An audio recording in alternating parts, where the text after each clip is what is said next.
Welcome to the Winds of Chaos, the Dungeons & Dragons campaign where you can influence the course of the game. You can harness the Winds of Chaos, this nefarious force of change sweeping across the lands of Gondara, by donating bits during the stream to help or hinder our heroes. For 300 bits, our heroes may find a useful, mundane, non-magical item. For 400 or 500 bits, you can buff the monsters that our heroes are facing with a minor or major mutation, respectively. Special thanks to our community's very own Bo the Distance for creating the random monster mutation table that we roll on for these redeems. For 600 bits, you can compel a player character's flaw. 700 bits grants inspiration to one player character. That's a reroll of a d20 during a clutch moment. And for 800 bits, you can make Flutter die roll on the Wild Magic Surge table, our community's favorite.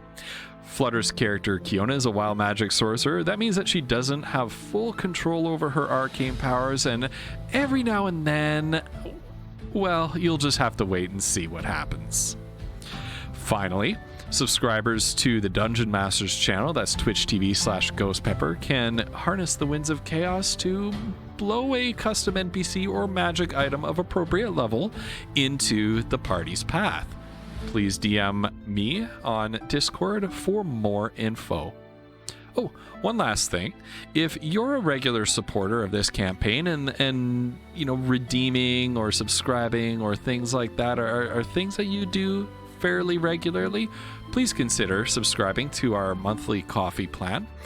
We use the proceeds from that to go directly towards funding improvements to the game, music, artwork, subscriptions to different services that make our game that much better.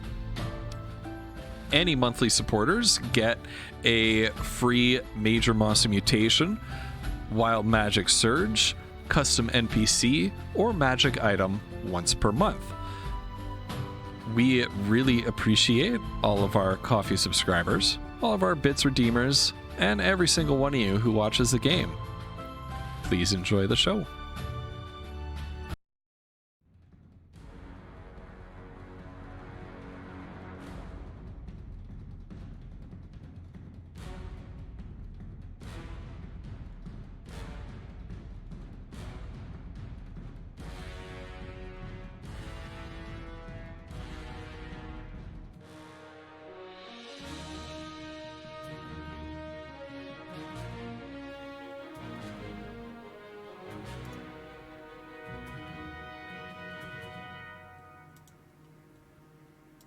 Hello, everybody. Hello, everybody.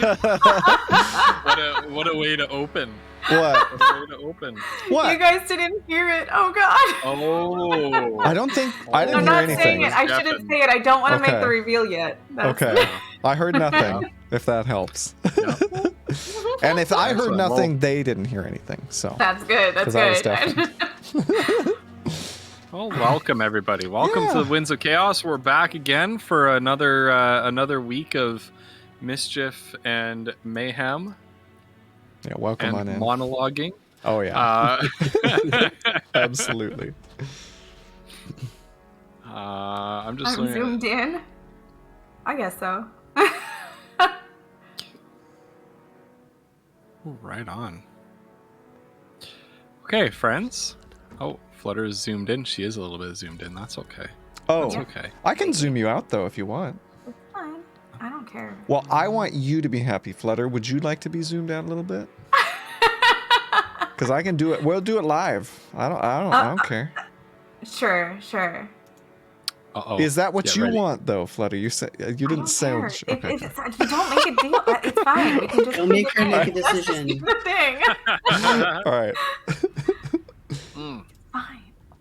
Well, man, I hope everybody had a great week. I know I did. And yeah, let's jump into it. I'm gonna hit us with the classic roleplay warm-up question. Once again, chat, if you have a... Oh my goodness, she zoomed herself in further. There it is. There it is. There it is. We've got it. All right. We're set. Perfect. Leave it. Perfect. This is how we're doing the session tonight. No, it's not. All right. Go ahead. I'll fix this. I'm so sorry. All right, so we're gonna start with the roleplay warm-up question of the night. I'm gonna ask our players to answer them for their player characters. If you have been a guest character in this campaign, please answer for your guest character. If you have your own D&D campaign or other tabletop RPG game that you play and you kind of have what you would consider kind of be a main character or a current character that you're playing, please feel free to answer for them. We would like to know the answer. And I told you guys this one was no joke a wholesome question of the week, because I've been hitting you guys with the traumatic questions recently. This week's roleplay warm-up question is, what was a moment that made you feel like you were really part of the team?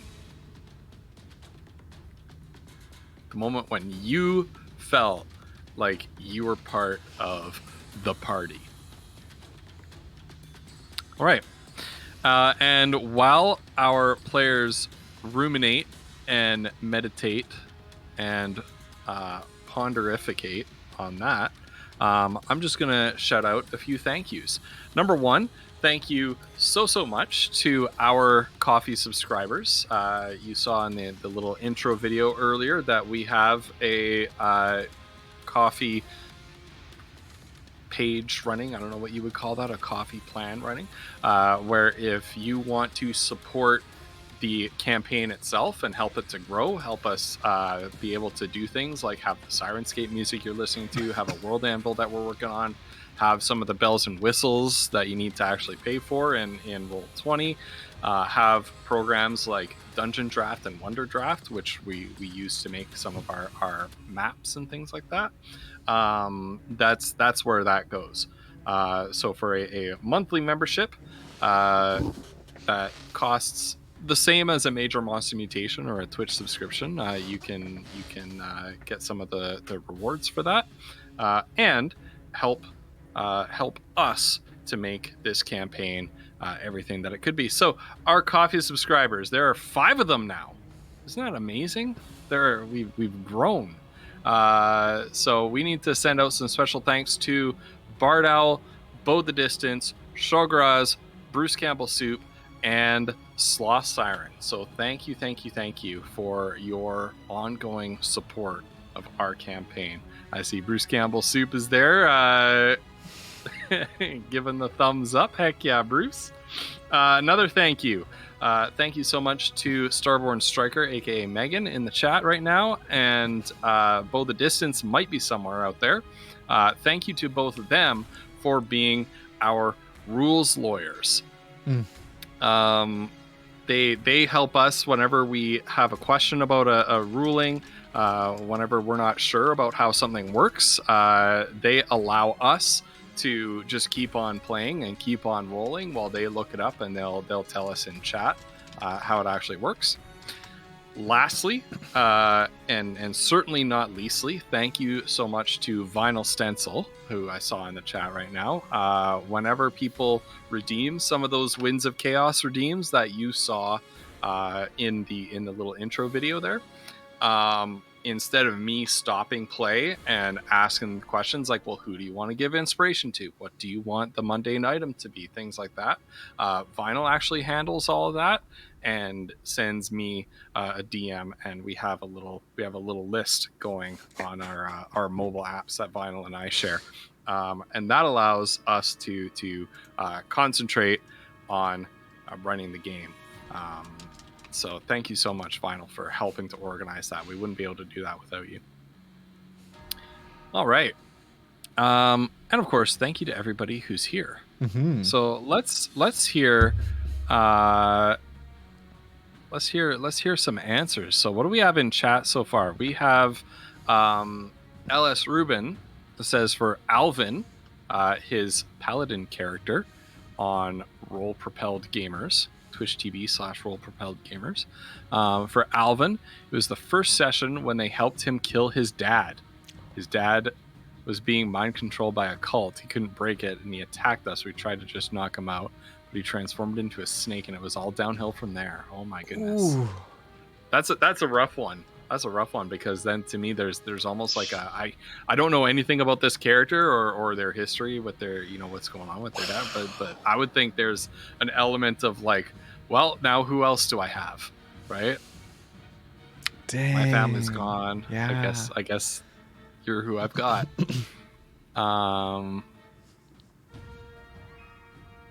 This looks like a podcast. Yeah, we've got a little bit of a chat screen and then a Roll20 screen.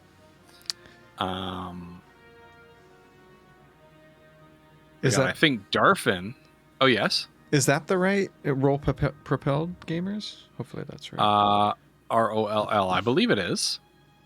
Okay, cool. I believe that's the right one. LS Rubin will correct us if we're wrong. But yeah, they were playing Dungeons and Dragons last night. Nice. Aaron, really, really briefly, if you're unfamiliar with what Dungeons and Dragons is, it's basically like, I don't know if you've played any role-playing games, like, I don't know, Skyrim, or what are some other good popular ones around this time? Just stuff like that. It's like we're the four of us are playing a video game, but there are not really limits. There aren't any game walls. And like Ghost's job, he's the dungeon master. His job is to, like, if I'm talking to a shopkeeper, his job is to haggle with me, or like he plays a lot of the world that we as the players respond to. So it's the best game in my opinion, and it's so much fun getting to play with these guys. It's my favorite night of the week. Anyway, there's puzzles, there's combat, there's story, there's conversations. Yeah. Mm-hmm. Megan says, I think Darfin most felt like part of the party when Mazza threatened to kill him. Yeah, okay. Wait, what did she? Wait, what was it? This is probably true. You know you've made it with her when she doesn't outright ignore you or forget you exist 5 minutes after she's done talking to you. It's true. Amazing. It's true. That's so good. All right. Well, let's hear from some of our players here. When did you start feeling like you were part of a team? For Foodle, I think, like, there was probably a couple moments, like a couple of them spring to mind, but I remember very distinctly feeling like we're going to be together for the long haul. Like, these three characters were going to be together for the long haul when, like, Mazra brought her aunt to stay with Foodle's family, and we had like that big family gathering, and it was the night that Goldrill left. Like, it just, it felt like, I don't know, the groups were all coming together and everybody was family at that point. Anyway, so yeah, you kind of gone from being people who kind of knew each other in passing Yeah. your whole lives, and basically being like, these are strangers who you might know their first name, maybe not their last name even, and yeah, like coworkers that you had to trust because you had to work with them to, like, they're pretty cool, Anyway, they're family, right? Yeah. Anyway. Yeah. Megan interpreted that as, I felt like part of the group when we got rid of Goldrill.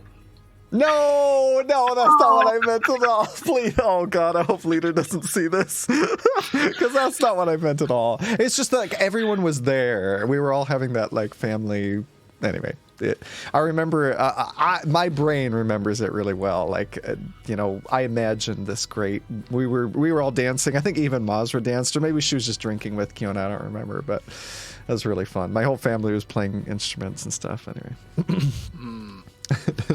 I think Fema felt like part of the group when they had tea and Foodle chatted with the snails. Aww. That's wonderful. I love it. All right, so Kiona, Mazra, when did you start feeling like you were part of a team? You want me to go first? Yes. If you're ready. Okay. So mine is probably when they were in that. I keep mentioning this one, but it's probably when they were in that dungeon under the farm, like Piano's farm. It's the When same one. We're the same one. when This is- Kiana was basically like blue screened and Fudo was knocked out, Mhm. and Maja was like, "I guess I'm responsible for these people right now," and like backpacked Fudo and like took Kiana out by the hand. You know what's funny? That's what I was gonna say too. When Food was at that exact fight. Oh, that's hilarious. Anyway, It's so And Goldsmith funny was because there, the too. rope, Right. when we tie ourselves together and we went Yeah. into like the upside down dimension thing, and Oh, like that was jeez, yeah. Fiona's. Like when Right. you guys did that for her, essentially at that point, she felt like anyway because it was some crazy place. Yeah. that was a big moment for our group, I think. Yeah. To be Yeah. fair, It was. that almost got broken when you two jumped into a portal. Yeah, I know. And then we like. Oh, Oh God. Yep. Yep. Listen, it almost got broken when you ate Kiona's horse. So That's true. Oh, You did jeez. that. Yeah. You did that. And only in D&D. Was that Shawgrass's doing too? That was think- Shawgrass. Oh my it was gosh. I swear, it's always And Shawgrass. he waited a long time for that because there just was no opportunity for Right. that to come up. Oh my word. There have been a few slow burning things. There's been a few irons in the fire that Shawgrass Right. has put there. One of which has yet to be pulled. Oh jeez, really? And it's from Shawgrass, or? Oh yes. But Chagraz. I won't say anything more. The true I don't be there Flutter. right now, but I'm Flutter telling is you, different. we talked about this. Shawgrass might not even know. Oh, I take what the community gives me and I make it into something amazing. You, Wait, give you yourself credit. forge it. You When know? I say amazing, I mean terrible.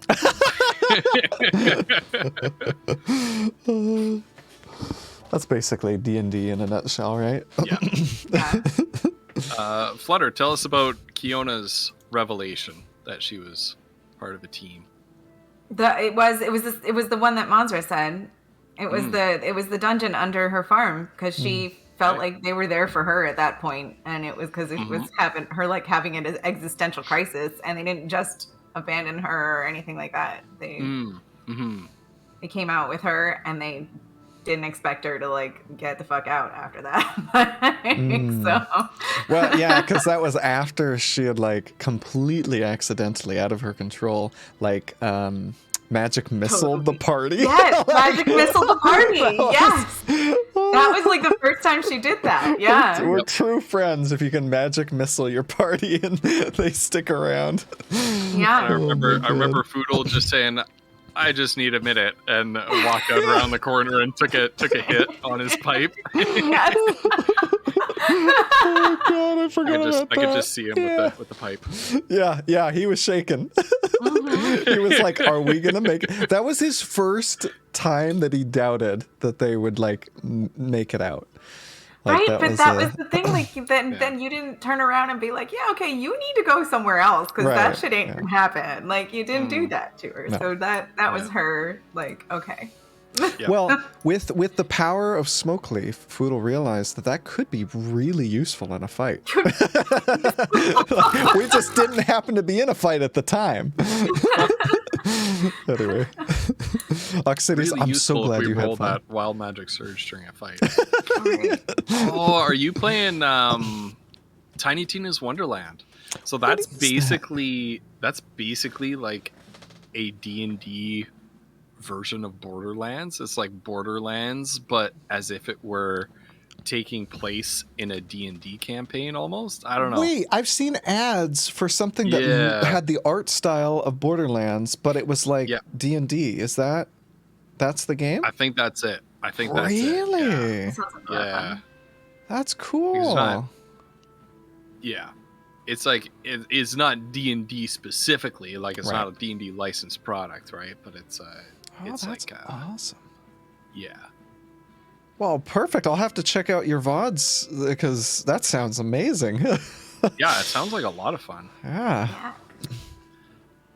But until then, shall we jump into it? Let's do it. Okay. So the last time we met together, you had been exploring the conservatory, rapidly discovered that there were some clues leading to some information on the sand pirate sailor Fenadil's apparent demise, certain disappearance. Don't know whether he's alive or dead. Signs don't look good. And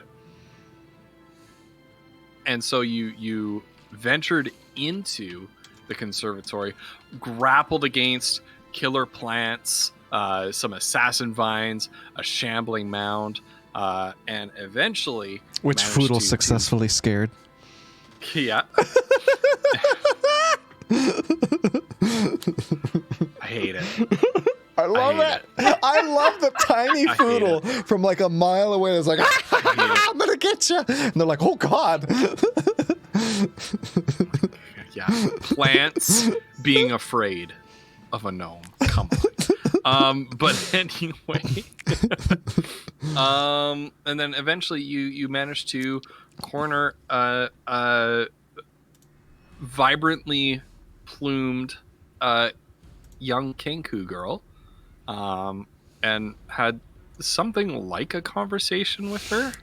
She was super sweet. She really was. And do you want to tell us? Does somebody want to tell us what you learned out of that? Because you got a little bit of information. Yeah. We learned the password to Balian's bedroom. Yeah, and Like the biggest thing we learned. And kind of, I think, unless you guys correct me, I think sort of our theory is like that might have been what led to Fanadil. Yeah. Is that his name? He went in his there and disappearance.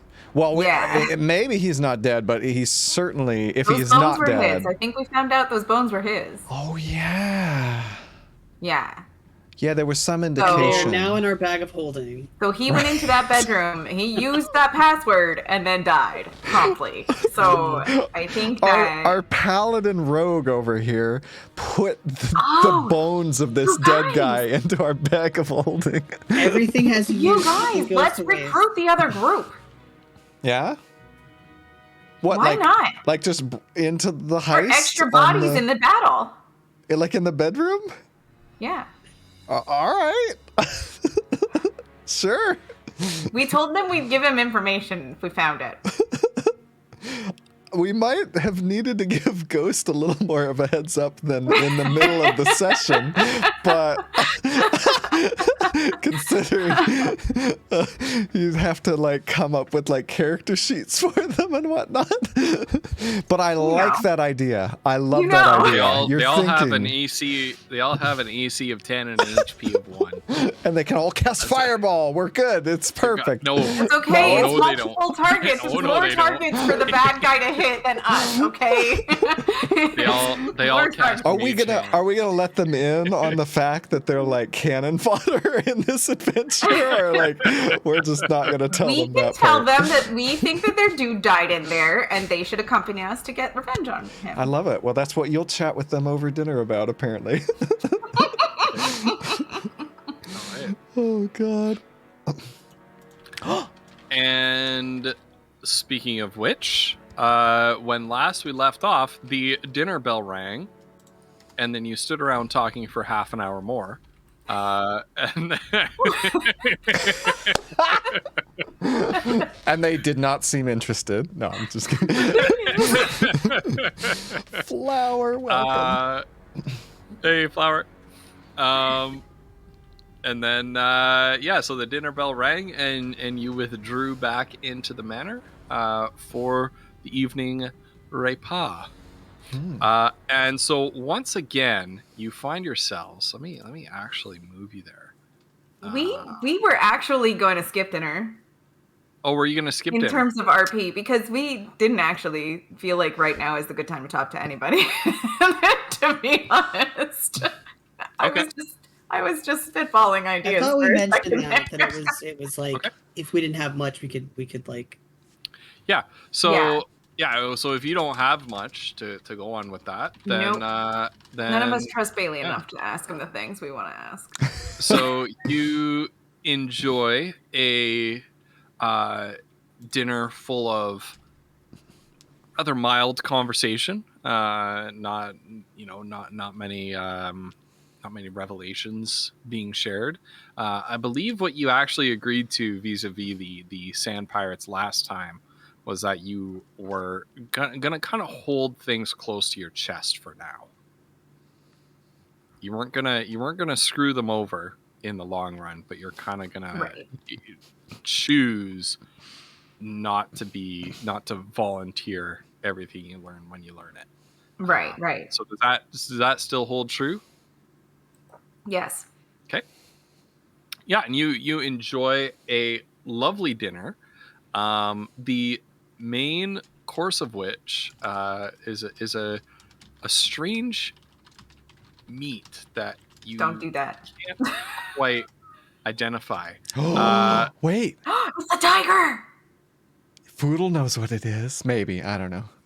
I know what it is. Maybe. You know what it is. Yeah. Okay, Right, okay. we know what it is. Right? You can roll a nature check if you want. He's proficient in that thanks to these bracers. Okay. None of You're them have no not going idea to what you're not going to get your forest bonus for that. No. Okay. Ooh, 18. Ignore these rolls on Roll20 Ghosts. I'm gonna try to push something out of the screen here. Oh, good thinking. Right.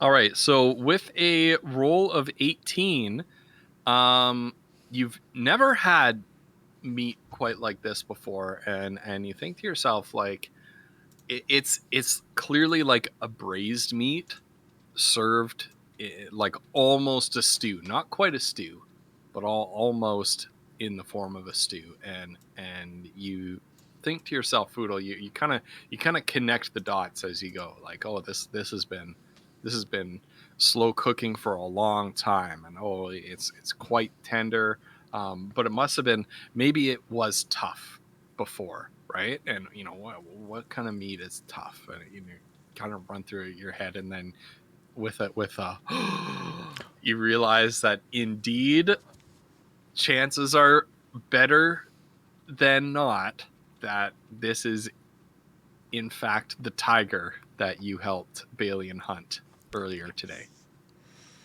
On that note, That's when Kiona will suggest you make it into a saddle blanket. The furs. perfect. And so Foodle is going to maybe turn to either Balian or one of the servants. I don't know what makes more sense. Let's do one of the servants and ask them if there's like a tanner for that pelt. That maybe they can do that. Like not make it into a saddle blanket, but like tan the hide. Right. I don't know if they have one, but yes, well, certainly I have an abundance of such skilled tradespeople on my premises.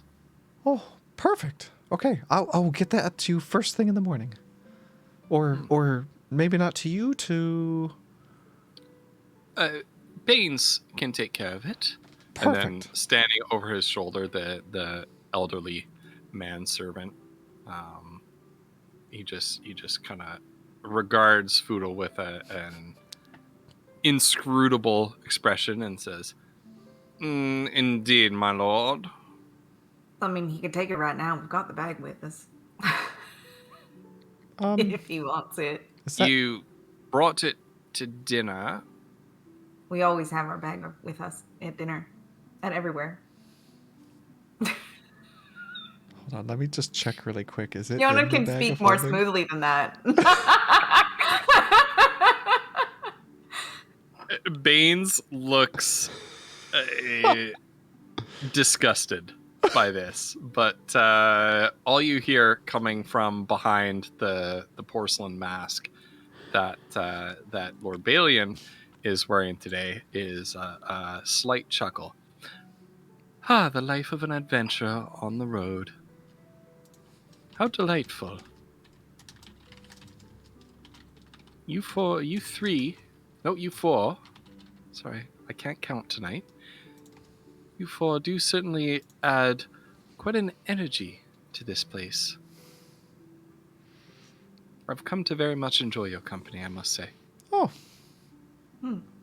Well, thank you. And is this what I think it is? Is this the tiger? Indeed. Not the most succulent cut of meat, but I abhor waste. Agreed. Well, it's not bad. Yeah. Hey, Adrian. Well, all credit goes to my chef. Well, please send him our thanks for making such a great meal. Yeah. I will do Meals. so. All the meals here have been pretty great. Well, I will certainly do so. Can I'm I sure ask he will something? be glad to hear of it. Of course, you may ask anything that you wish. Do you consider luxury like this to be wasteful? An excellent question. Heavens no.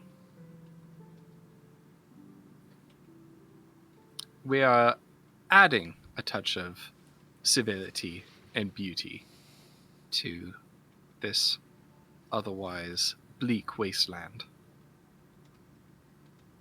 I think that's a noble idea, but I will say that the ports that we came through were looking pretty bad. Indeed they are.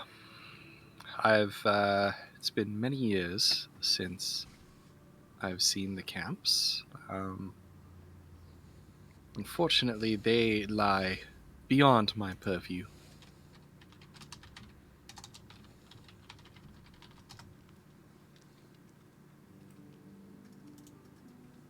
Then why not open your house up to people like that? Well, how to put this delicately? Well, to be a bit self-deprecating, I can be a little bit of a control freak. I'm very conscious of who I allow into my garden, as I am equally conscious of which plants I allow there.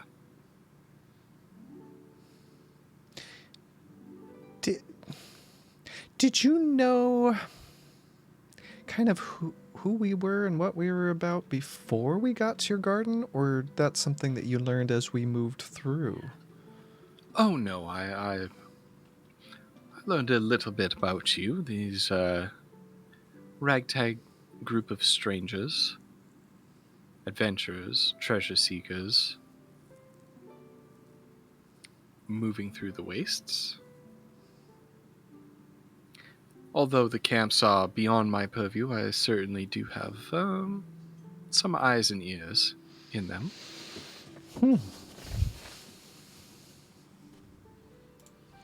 Well, this is delicious. Indeed. Well, I thank you again. All right. And with that, you pass the rest of a restful and enjoyable meal. Once again, Lord Balian's food is covered over with a cloche and carried away by a servant as he moves away to retire to his private chambers. And you are left on your own to explore. And the first place you choose to explore is... Okay, you guys, 2 things. That was delicious. And so good thinking. Also, Mazra, great questions. I loved that. That was so incisive and insightful. Oh. As nice as he seems, it's pretty shitty to keep all this stuff to yourself. Yeah, evaluating him as like a leader for this land once, the other guy's gone, I don't know. It's not looking good. Okay, well, but we're going to the temple next, right? Oh, sorry. No, that's fine. What were you going to say? He did say it was outside his purview, so I'm wondering if he would extend his wealth. I don't know about how good this guy is. No, I agree. Plan more things. Right. I'm not disagreeing with you. But yes, temple. Yeah. I mean, that's a good point too, Mazra. But like, what does that mean? It's outside his purview. Like, he could just send a bunch of money to that place. You know what I mean? Like, true, but we don't know the situation with Calthor. Right. You could say, "This is your space. Don't go outside of it." Yeah. But we just need more information. You're so smart, Mazra. Okay, so wait, to the temple? I'm so curious. What, the chapel? What is it? Wait, is there a servant? I don't know. Who do we ask?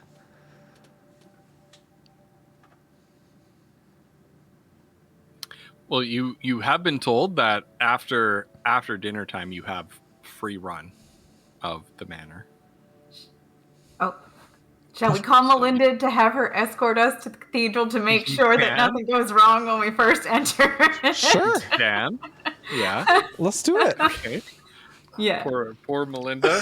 What is her job? I feel terrible. Is apparently, her job apparently like her chauffeuring job us? is to be your tour guide. Yeah. Is it the one time you sent for her like all the way across the mansion? She's like in the middle of doing laundry or something like that, and then you're like, cleaning the chimneys. That's right. Maybe she's thankful. Maybe she's like, oh, thank God. That she gets a break and doesn't have to do that crap for a little while. And Foodle, who's from some like primitive anarcho-primitivist socialist commune out in the woods. As soon as he has one meal at this place, he's like, "Oh, fetch Melinda for me." Yeah, exactly. I don't like care if she's sweeping chimneys. It's an attractive lifestyle, I'll say that. Kiona just doesn't want the dust guys coming back on them because that was just a pain in the ass. The little fuckers don't need to be a problem for them. Maybe if you listen to them. We don't listen, you know this. I do know that. So at length, after dinner, Melinda seems to have learned that you've taken a shine to her, and she kind of hangs around. And will there be anything else for you this evening? Well, actually, we were kind of hoping to check out the chapel, the what is it, Foodle? The temple, the something. I don't know. It was something with gods. That's what stuck in my head. Right. The religious place. Yeah. Yes, of course. The temple. Oh, there you go. Right. You were right, Foodle. Oh, perfect. Is that how I actually labeled it on the map? I don't remember. Yes, I labeled it temple. That's why we're not sure. It is called the temple. Okay. I understand in some lands they call it the chapel, but in this land they call it the temple. Makes sense. Right. Well, we would like to check that place out, if you don't mind. But again, like those little elf things in the library, I just don't know what to expect. The little elf things. The dust fairy. Oh, the mephits. Them, yes. Oh, you're very funny.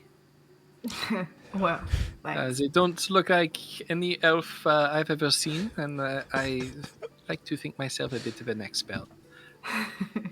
Oh yeah, I'm sorry about that.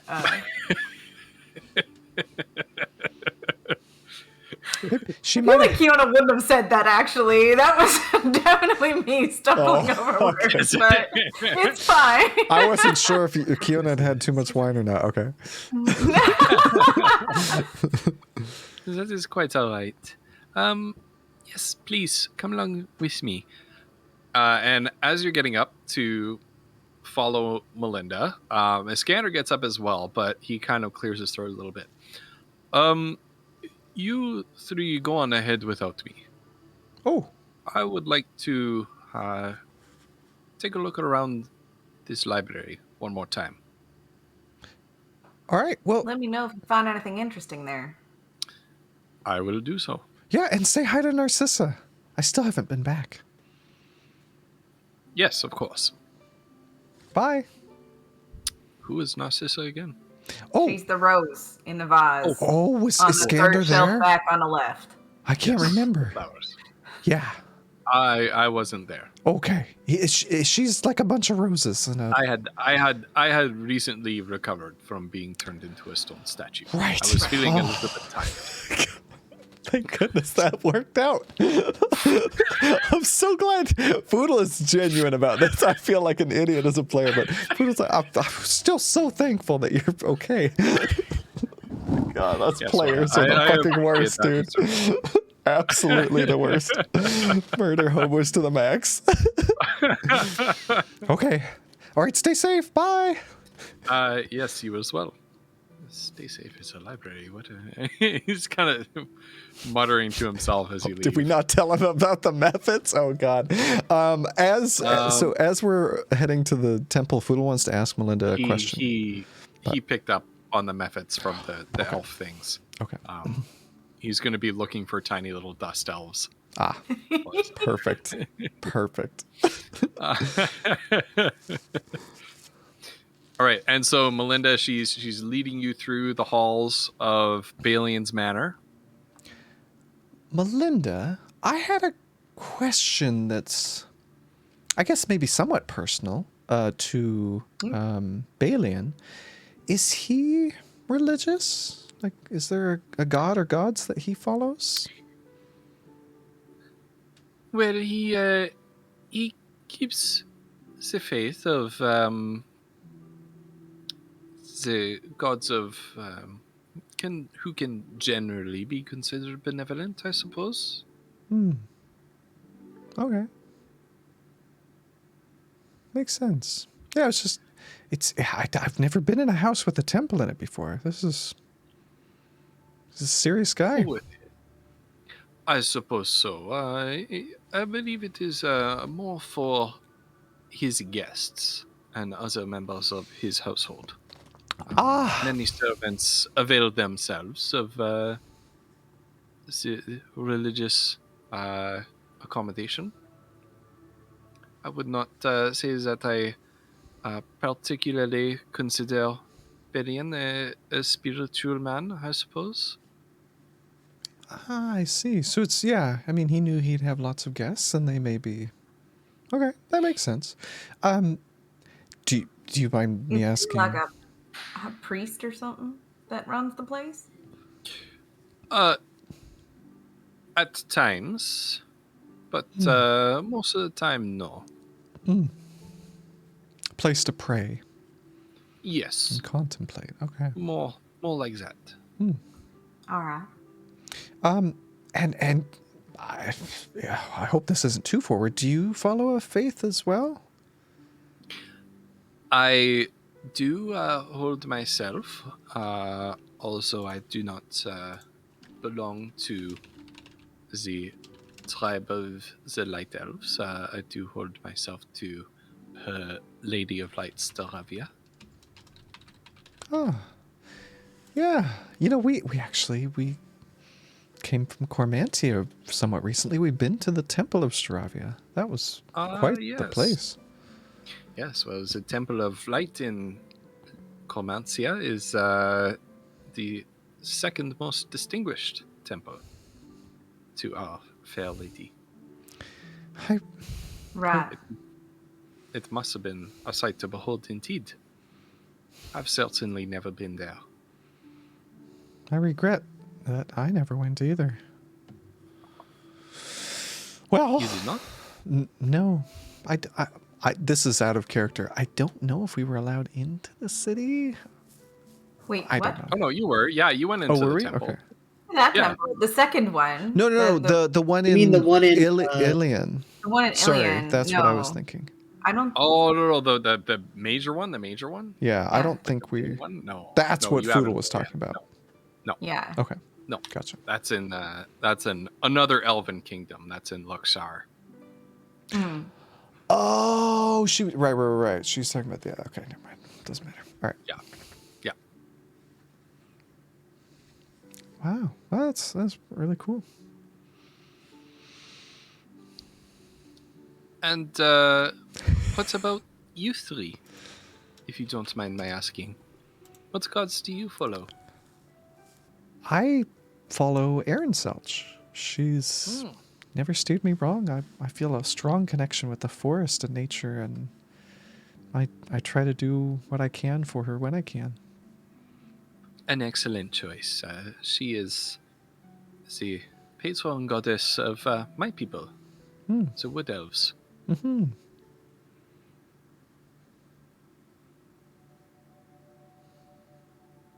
Mosra, what about you? I'm still not sure I'm fully clear on your stance on the gods. So far, no offense to you, I found most of them are pretty useless. But remember what I told you, Erin Selch told me. Like earlier today. That's not nothing, right? I guess I mean the ones that don't need humans to do all their work for them. Right. Like Eldrigo. I'm so glad Goldra listened to you. Holy shit. Oh my God. I take your point. Well, Eldrigo merely shows the truth, reveals it. That's true. Because they're like the god of wisdom or knowledge or secrets or something. I don't even know. It's so sneaky. The truth. Right. Oh, yeah. truth. Oh, okay. Truth. That's Eldrigo's that was the storm dragon that you encountered. Right. That seems like a useful thing. Yeah. That gave you the egg. The egg. Oh, egg. Shh, don't Ow. anybody mention the egg. The egg. The An egg. Oh, God. Anyway, all I meant was that orcs don't really have the greatest relationship with our gods. We are more about spirits and things. No, yes. Right. And a noble religion it is. Matilda says without any sense of irony in her tone. And Miss Neely, what about yourself? Well, I don't know. We didn't really ever pay too much attention to any of that. I guess Slorin was mentioned every now and then. I think he was the god of the beasts and stuff. We were cattle ranchers, see. So. Ah, yes. I understand. But we didn't really do nothing but work. Perhaps an occasional fee for the clothes. Right. I understand. Well, thank you all for the conversation. I rarely get to talk about these subjects. Well, it's been a pleasure getting to know you. And you. And here is in temple. Oh, wow. May I leave you with some time to say your prayers? Sure. Do you happen to know if there's any, like, methods or dust mites or anything in there? Not that I know of. Okay. All right. Well, thank you so much. Lord Bellion treasures his artwork and his books more so than his spiritual iconography. All right. Well, thank you so much, Melinda. Very well. Call for me if you need me. Of course. All right. And she leaves you to enter the temple on your own. Sirenscape. It's making What? me log back in. Oh no. I gotta do the captcha. Music is still playing. I know it's still playing, but I'm trying to switch to something else, and I have links to all my different sound sets, so I open it as a new tab when it's time to change, and Sirenscape made me log in this time. Oh, goodness gracious. Okay. Sirenscape, please.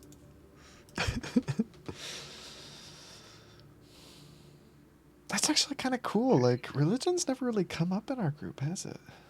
No. I didn't know that about Kiana. It's all there. It's all there for you to interact with as much as you want to. Oh, definitely wrote down a thing specifically if that ever came up. Like on like day one, I wrote that down because I didn't know what Kiona would be like. What kind of gods would Kiona have run across when she was working on a farm like that? Oh my gosh, Ruben. Yeah, roll inspection DC 25 to figure out if that is actually a traffic light. Yeah. Oh my god. Right. And let me this music is like perfect. Over. Oh my gosh. Oh, it is perfect actually. That's really awful because it's really creepy too. Uh-oh. It's meant to be it's meant to be a little bit more. It feels. It's creepy. a little bit creepy. It's a little bit like quiet awe kind of thing, like a little bit like mystically. I don't know. And so you enter the temple, the manor chapel house, to find this chamber to be an exquisitely constructed and ornately decorated chapel boasting small shrines and dedications to many of the gods. And now I need to now how did these go around?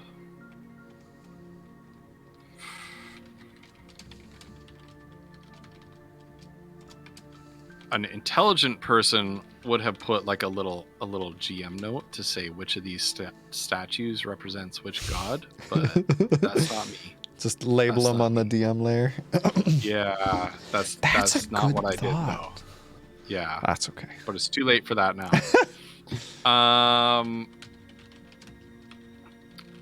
So we're gonna go.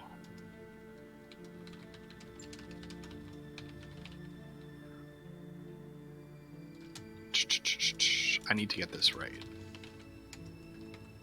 Okay. We've got Nibitor, the god of fortune. It's right here.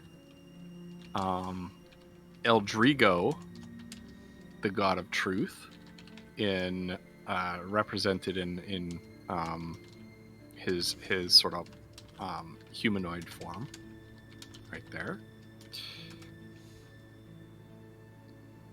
Aaron Selk, goddess of the wilderness. Norema, goddess of mysteries and secrets. Mervenger, god of the sea. Grignoir, the god of death. Staravia, the goddess of light. You've seen this statue before. This is a miniature version of the same statue that you saw at the Temple of Light in Lysantia. And Kuzdul, the goddess of crafts.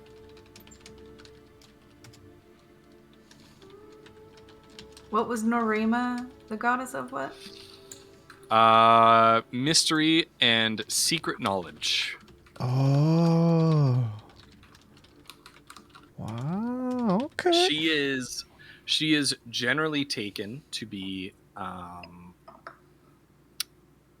and I'll answer any questions you have about these gods, but since you're asking about Norema, she's generally taken to be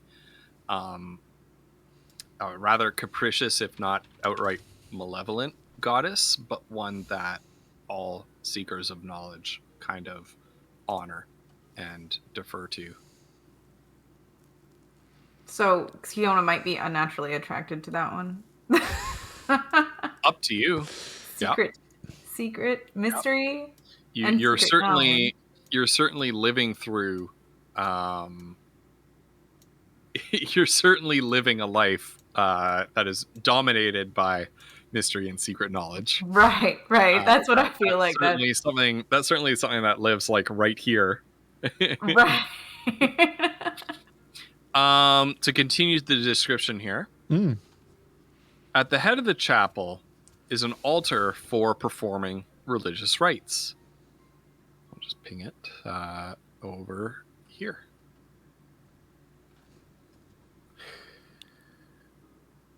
On the wall behind the altar are the remains of an impressive stained glass window. So kind of like right at the edge of the map here. Ooh. Pretty much from this square down to this square and reaching all the way up to the ceiling is this massive stained glass artwork. That's so cool. But the remains of it. You can only kind of see the edges of it now, and the middle of it has been all sort of boarded up and bricked up.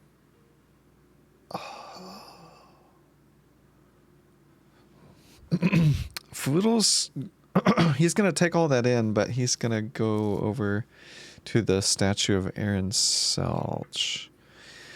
I'm trying to think. Foodle doesn't really know any like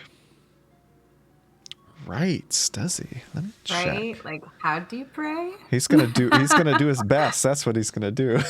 You've done it. You kind of did it at the you should get out the oak leaf. I think I gave it to somebody. I'll double check if I've got it, but like there was something.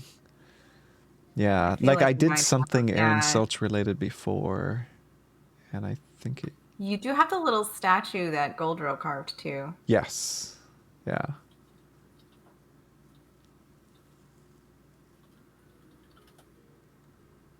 Yeah, I'm just looking in his. Are these little tables in between just tables with like candles on them? There's no shelves or anything like that? There's like little. It's like a little space for votive offerings and things like that to some of the different gods. Okay.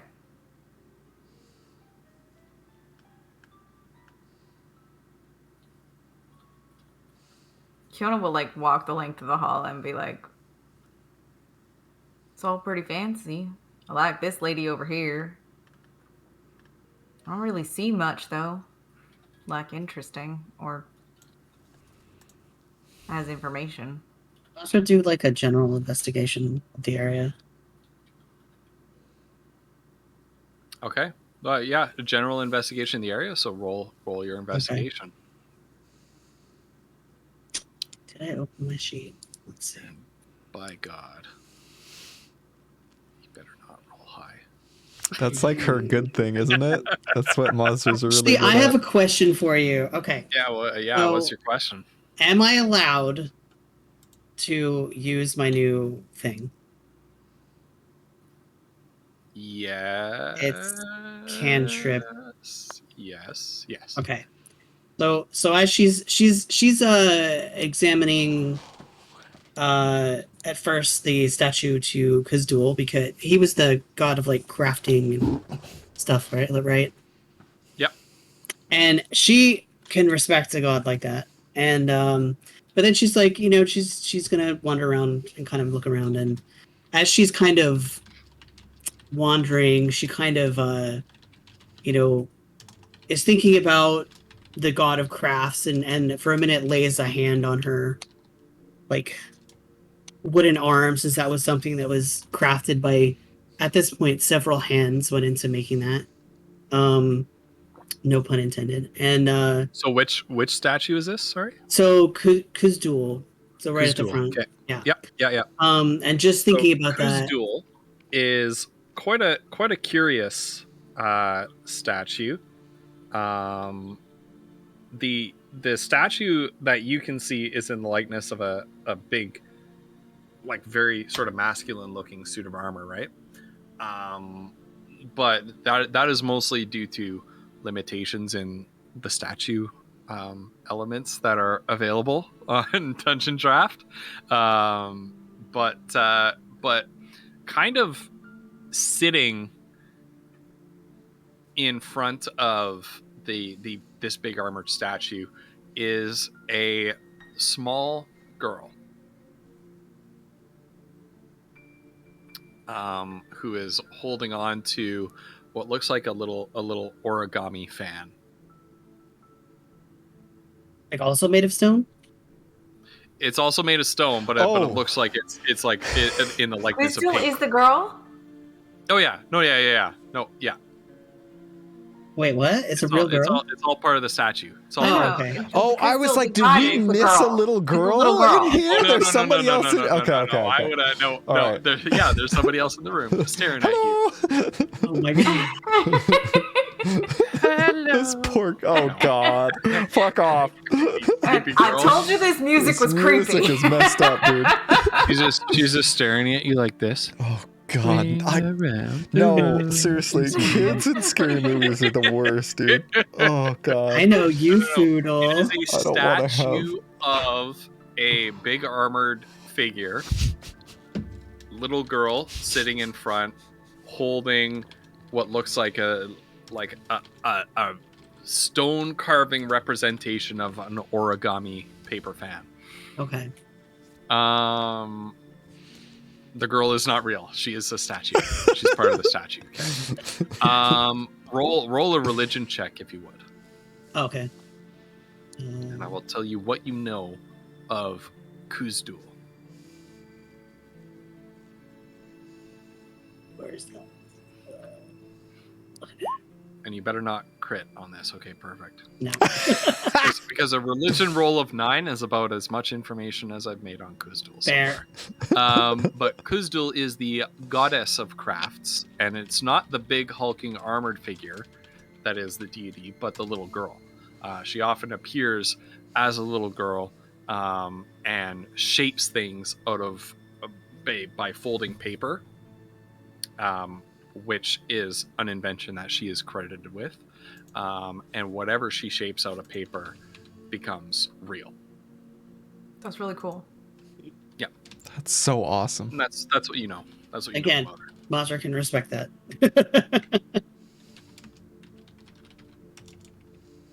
Can I make a check? Oh, never mind. Go ahead. Keep. What? Going. Oh no, I was just saying for the not the inspiration, the investigation. So I was just saying that maybe looking at this, she kind of feels slightly inspired, just because she appreciates people who make things, and so she kind of lays a hand on her arm, and I think for a moment she feels guided. So let me make my check.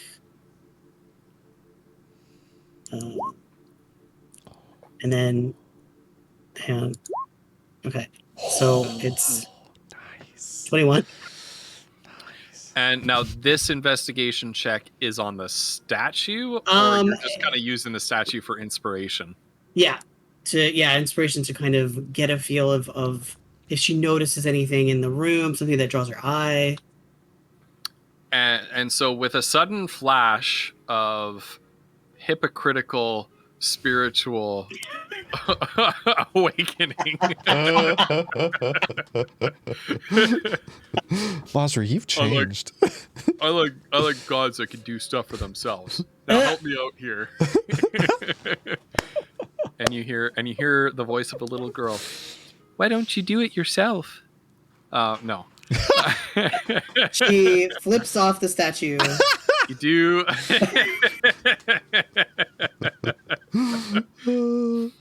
No, but you do feel inspired being in the presence of and kind of in a strange way feeling the presence. And Kuzdul, for all your and we all know that there's a certain level of swagger to what Mazra says and her hot takes.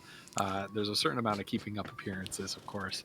We all know that by now. But Kuzdul, of course, a goddess that your father revered, and maybe looking at this statue and recalling the reverence that your father would have felt for her, and that whenever he made something and was proud of what he had made, or proud of what he had repaired, proud of the job he had done with his handiwork and his handicraft, he might send up a little however sincere or heartfelt it really was, a little like thanks to Kuzdul, in the way that we might say like thank God for something, and it kind of makes you feel a little bit more inspired, being in that kind of roundabout way, a little bit more connected to your father, or his memory, and so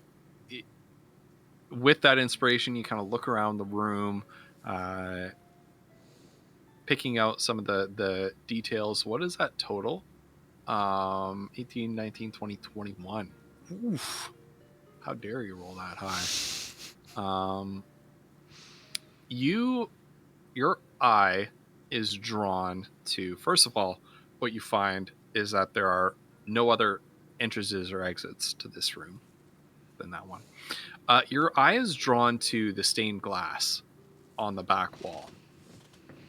And with your rather high roll, you can see that the edges of what remains are jagged, and you can even pick out like how they actually made stained glass windows. Was they had these little very thin lead frames that the glass would slot into when they were building it, because lead is a very malleable material, right?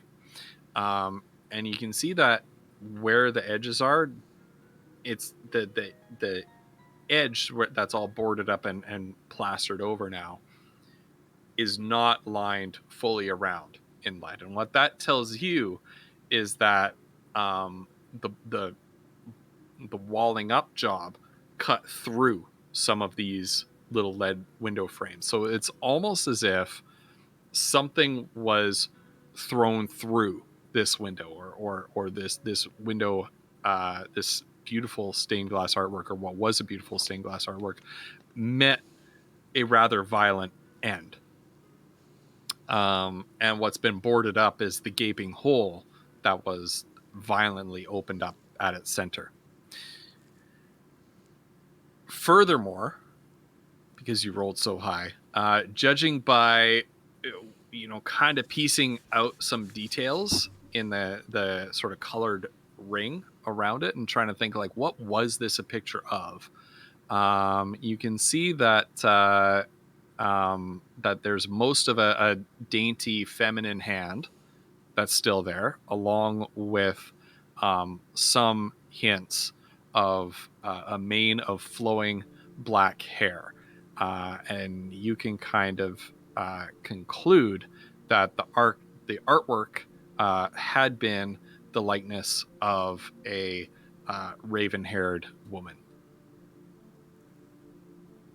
Okay. Most likely human, elven, half elven, you can't be sure. But most likely somewhere in that area.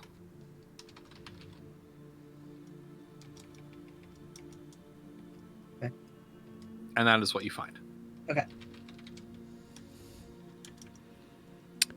Interesting.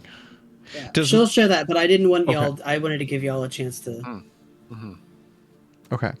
Yeah, I was about to ask. Does she tell us that? Oh yeah, she'll tell them. She'll tell them. Okay. Fudo's gonna say, I wonder what happened. Like, did something go through the window? Right. And did it come in, or did it go out? You can't tell. Right. Do we know? Presumably, whichever direction the impact was in, it would have bent the ends of the lead frame pieces. However, those have been kind of filed down. Right. Do we know if the previous It's a nice, queen had? neat wall now, but Yeah. yeah. Sorry, Wolf, go ahead. Do we know about her, what her hair color was, the queen was? Yeah. You only have the pencil drawing to go by, Right. but the hair was colored in rather dark on the pencil drawing, indicating perhaps like a brown. Maybe she was black haired. Maybe she was brown haired. Wouldn't this be a weird she place was though to put a navy picture blue of hair. Queen in a chapel? Yeah. I mean, Are there any other figures on the glass? No, not that you can see. I don't know then. Not on the glass that remains. Maybe there were. we need a in the priest. finished product. I think that's a reference. Anyway. Yeah. I just don't know what to what. So Foodle is going to he sort of approached the statue here, and after looking at the glass, actually, he's going to look up at the statue of Aaron Selch and then think sort of aloud, I don't know how Aaron Selch likes to be worshipped. I'm going to go check and see if there's like any books over here by the altar. And so he's going to go over here and like check and see if there's like religious texts anywhere. Yeah, roll investigation. Oh, he's really good at that. Where is, I think it's a +0. Yep. And that's a nat 1. Okay. You find Oh god. No. you find a dusty old scroll written in a language that you don't understand. Oh no. But you think one of the characters, one of the calligraphic characters, kind of looks like a tree, and so you think this must be it. Okay. You guys, wait! I found it. I found something. I don't know if I can like necessarily read this whole thing, but this is definitely Aaron Selch. And Fudo's gonna like take the scroll and wander back over to the statue here. So Foodle can't understand the language. Do either of you have Dwarvish as a language? I don't think Foodle does. Or does he? Nope. Common and Gnomish. Okay. There you go. Foodle, you may add a scroll of Aaron Selk in Dwarvish to your inventory. Oh, perfect. Okay. So That's going to be really interesting for me to, when it comes up again, 20 Make sure you sessions put the from now, quotations around it, though. make sure you put the quotations Oh around yeah, it. oh yeah. I'm gonna even note down where I got it from. Yeah, In 20 the sessions from now, meantime, I'm going to be like, what the hell is that? yeah. And Foodle starts reading it aloud, and it casts some horrifying. Anyway, so Foodle, what Foodle's actually going to do is he's going to kneel down, and in his mind he's going to say, I don't have any incense, but I do have some of your bounty. And Foodle's going to light up, I think this is the second, possibly third of the day. We better say third, because I don't remember. It's definitely at least the second. Ooh, that's a 10 for the... Okay, yeah, that's 11 total. Yeah. So he gains a level of that. Yeah, so you gain a level of smoke leaf intoxication, which means that you have advantage on wisdom checks. That's not bad. Okay. And Foodle... You really get it. You believe that you have gained like a point of inspiration. Right. Yeah. From Aaron's. You have not. Right. No. I was think about adding that. Oh my god, yeah. And Foodle's gonna like lay the scroll out in front of him as he smokes, and he's going to sort of like go over the day and, you know, happily tell Aaron Selch about like the beautiful tree that they saw and like the bad vines that they stopped, and I don't know, you know, he's just like talking about his day, and then he's going to... Oh, sorry, are you gonna Nope. Okay, and then he's going to still just in his mind... Actually, you know what? Let's cut to somebody else, because I gotta think about what Foodle's gonna ask. While you're doing that, I would like you to just roll a dexterity check. Okay. Now, you're only on one level of intoxication, right? Yeah. Okay. That's pretty good. Okay. So check, it's an 18 plus... Okay. 4. That's good enough. Okay. Just curious. God. Kiona. Kiona is going to be drawn to this statue over here across from the one Poodle is sitting at. And she's gonna kind of examine it a little bit because it looks interesting to her. That's all I got. Is this the Narema statue? Yeah. Okay. I just wanted to see if Foodle was gonna like accidentally drop some smoldering ashes from his pipe onto this ancient and delicate sword. Thankfully, he's well practiced smoking this stuff.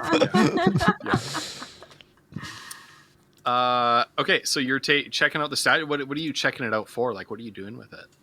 You're just... I don't know. She's gonna look at it and see like why does it interest her so much, and like it, you know, does it have something that makes her like feel like she can get information from it somehow. Okay. Roll an investigation check. Investigation. This never goes well. Ooh, that was almost a hard fail, but it wasn't very good anyway.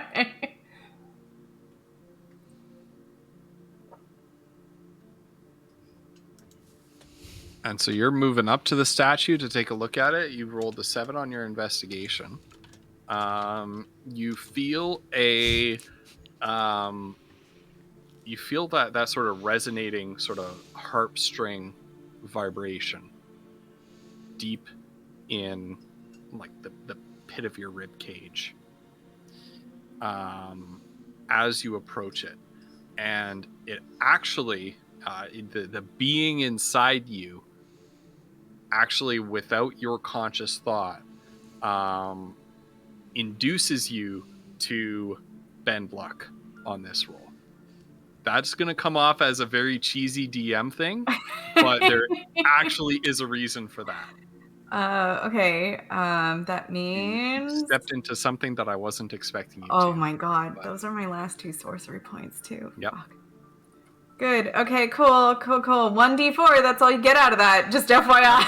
Yep. It's a 2. Okay. Perfect. All you needed was an 8 since you were investigating so close to that statue, and so she would have put a hand on it if she felt the need to do so. The resonating feeling put a hand on it, and you feel compelled. Partly, you can't describe the compulsion. Is it the being residing in your noggin? Is it just some whim that came to you? Is this the influence of this goddess whose statue you're looking at? But you reach with both hands up, and behind her head, like you're cradling her head in your hands, and when you do so, there's a button that you press, and with a grind of stone, let's see, now this has let me down so many times before. There is not a grinding stone sound, but I don't think I want there to be, because then you're going to hear like a ghost go or something like that. But you hear this rumbling, grinding sound as the altar pulls back, revealing a staircase leading down into darkness. Oh. And at that, we are going to take a really quick 2-minute break. What? Huh. Holy crap. There's actually, I promise that's not a cheap DM. No, I want you to succeed that roll. Sure, I'm sure it's not. Yeah. That's well, so this Narima crazy. person seems like a person Kiona needs to know about. That's all. Yeah. Well, it seems like you two might have a connection. Man, that's crazy. I knew I needed to look at that statue. Oh my gosh. Oh my god. Jeez. We better not. Those are my last 2 fucking sorcery points, though. Let me tell you something. Oh god, yeah. I've got 1 left, and it is the Ring of Chagraz, and if I have to roll on that, if I have to use it, I have to roll in the Wild Magic Surge table. Oh, do you? Yeah. Oh. Oh god. Yeah, Chagraz built that in from the day 1, and I didn't even realize it until I started actually using my sorcery points, and like Wow. I read the description on the ring, and I was like, you son of a bitch. That absolute mad lad. Oh my god. Man, I'd write that in on every item I gave you. Right? That's hilarious. By the way, if you do this one thing with it, which of course I'm going to end up doing at some point in time. Go ahead and use it. Use it whenever you like. Roll on the magic surge table. Oh god. That's amazing. Yeah. Man, stairs? And this was the goddess of secrets? I know. I was and so all? hopeful that this was jeez. going to be real easy and done. I was really, I was like, this is just going to really- or we're going to pray to some gods and then we're going to leave, right? Right. Like, I was like, yes, no. okay, this is good. And then there was a button on the back. We're of the in statue for it head first. now. Oh my god. Great. I have a breath weapon. I need to remember that. Well, at least I realized what Foodle would ask for. So while you were messing around with the statue, that's what... Good. Yeah. I feel like Foodle has done stuff before. It's just always been like light up some smoke leaf and like say a little whatever. That's his MO, you know? That's what he does. I'll be right back. Okay. He's actually running out of like regular doses. Wait, really? You bought like 6 million pounds of it at one point in time. Didn't Well- you find a bunch beneath Chagraz's place? Yes, but we gave that as an offering to save our lives at the Feywild guy, because he was yeah. not super impressed with like our Right, performance, I and like forgot I was about like, that. "Oh, Oh, this is something for your party. Don't kill it's us." fine. We'll get you some more. Yeah. I have some of that. Kiona has a bag of huff sand in her pocket. Foodle Amazing. also has a problem at this point. Nah, It's he's a like, casual No, user. it's not. Three stressed times a day. It's fine. It's fine. It's totally All fine. right, I'll be right back. Okay. He definitely. Oh god, this is like the 3rd time today. I don't know. But I do know what Foodle asked Aaron Selch for. And it has nothing to do with what Kiona was up to, because he didn't know what she was doing. Have you guys looked into... One more multiverse. It's like Roll20, but you get to create cool characters, huh? That's interesting. We'll have to look at that. I don't know. Yeah. I'm not necessarily married to Roll20. Yeah. That's just the one that we like, know. It's what I know. Yeah. Yeah. And I've also learned so much about it that I don't know. I remember in Adrian's one shot, which was so much fun. We used, was it Fantasy Grounds or? No. I think it was like Owlbear or something like that. Oh, was it? Okay. Yeah, that one seemed nifty. It was something new, Yeah. That seemed really nifty. Yeah. There were a lot of good things about that one. Just came out of beta. Okay, hold on. Let me... Oh, if I open a new tab, everyone's going to see it. Hold on. What if I do this? What's it called? So yeah, you should do one more multiverse. I like the artwork on their page. Oh, I think I got a YouTube ad about this at some point. It looked really interesting. I will check that out. I've got the tab there, so we're good. That looks kind of neat. Does it support Dungeons and Dragons? Boy, if they don't, that's kind of neat. Not the best. Well, whatever. Do what you want, right? But that's cool. Okay.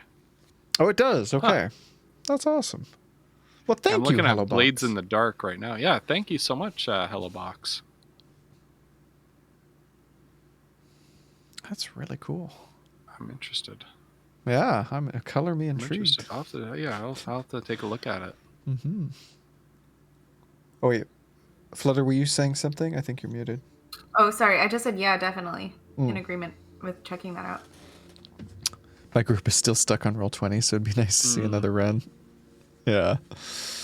Well, the thing with Roll20 is, like, I've learned how to do things like create my own bestiary, where all I have to do is drag something onto the field. That's I so place nice. a monster, and it has all the monster stats ready to go, and it's just smoothed down running a live streamed game so much. Yeah. Right. And so but if this does that, and it might potentially do things like that better, right? Like, yeah, right. It might be, Roll20. The thing with Roll20 is that there's things that you can do to make it very smooth and very slick. However, it takes a lot of learning. Yeah, to do those things. Yeah, there's a curve. Yeah, I find the UI to be a little lacking. Yep. But it definitely feels natural after using it for your... Slumps, I did want to mention that you have your thing on dark mode, which is fine until we will put something that has a description down in the Roll20, because it doesn't show all of the words, remember? Right. We had that problem last time. Yeah. I should maybe just switch it back. There we go. Just in case. Okay. Poor Shograz, I know that he really liked dark mode. Dude, I love dark mode. But then as soon as we posted something and it's all, the text is all invisible, we're like, well, can't do it. Have they? Let's see. Maybe they fixed it. Hold on. If I think. Oh, he changed his mind. Yeah. Oh, look at that. They did fix it. Well, at least it works for that. I don't know about spells or anything. Anyway. Yeah, I guess we'll see. Oh, he actually liked light mode better. Okay. Oh, yeah. Seems like... Oh, that's cool. Good on them. Quick about it. Seems like a bit of an oversight in the first place, but good on them for getting on that. Yeah. Okay. Anyway. Are we ready to rock and ride? Yes. So, as... Anybody who gets that reference gets a point of inspiration. I think I do know it, but I don't think I do know it. It's fine. I don't know it. Wrecked. Hold on. Get wrecked, It's all from. of you. It's from. Get wrecked. You're not gonna get it. What is it? Oh You're not God. gonna get If it. I'm not gonna get Adventure. it, then I'm not gonna get it. Nope. I was Either just. that or Mad Max. I feel was shooting like. in the dark at Mad Max. That's what I was trying to remember. Shit. All Do I right. get Well, the point if I Googled it? I knew Wolf was going to Google it. I can't because I got this up, but. Anybody in Rock? chat? Anybody in chat? If anybody in chat gets it without Googling it, Don't you cheat, chat. maybe you'll get a little prize. Maybe it'll be a prize of no monetary value, That zero monetary prize value. is giving us inspiration. Rock and Ride. Rock and Ride. Pug Yeah. doesn't know either. Yeah, Pug doesn't know. Interesting. Megan doesn't know. I know that. Pug Megan doesn't is like he seems so versed in like. Is it like everything. a? because my brother and I have talked to her about this, what this reference is from before, and she had no idea. So I've learned that it's very niche. If it's not Spinal Tap, I don't know. Spinal Tap, what an amazing movie. All right. So It is Oh. an old cartoon show that might have been Canadian, but I'm not sure, called Biker Mice from Mars. Biker Mice from Mars. I was definitely Yes. never gonna get that. That Wow. was, yeah, it was on TV Yeah, in the US no. too. Holy- Oh, was it? Okay. Yeah. It was incredibly niche. I That's don't why I remember thought that, it man. might have been Canadian. What Because channel was it that like- on? You've Well, I heard can of tell you this? in Canada what it was. Right, but on. like, did it have like an associated station or something? It's like probably Saturday morning cartoon block or something. Yeah, it was like some Saturday morning cartoon from the 90s. I don't know. It was exactly what it sounded like. it was mice from Mars who What? rode bicycles. Not bicycles, motorcycles. Right. That's, Bicycles as would you have do. been the thing. how did I not see this when I was growing up? Huh. All right. There you go. Really? Oh, your brothers watch the show all the time? Oh, okay. Wow. I know almost nobody who's seen that show. What? It wasn't particularly good, but it was okay. So moving on Right. from that little trip down Ghost Pepper's childhood memory lane. Right. Well, as Mazra and Kiona were doing their thing, Foodle was, talking to Aaron Selch, and then he sort of ended it by asking Aaron Selch, I don't know if you can, but if they're still alive, can you keep an extra eye out for my uncle and dad?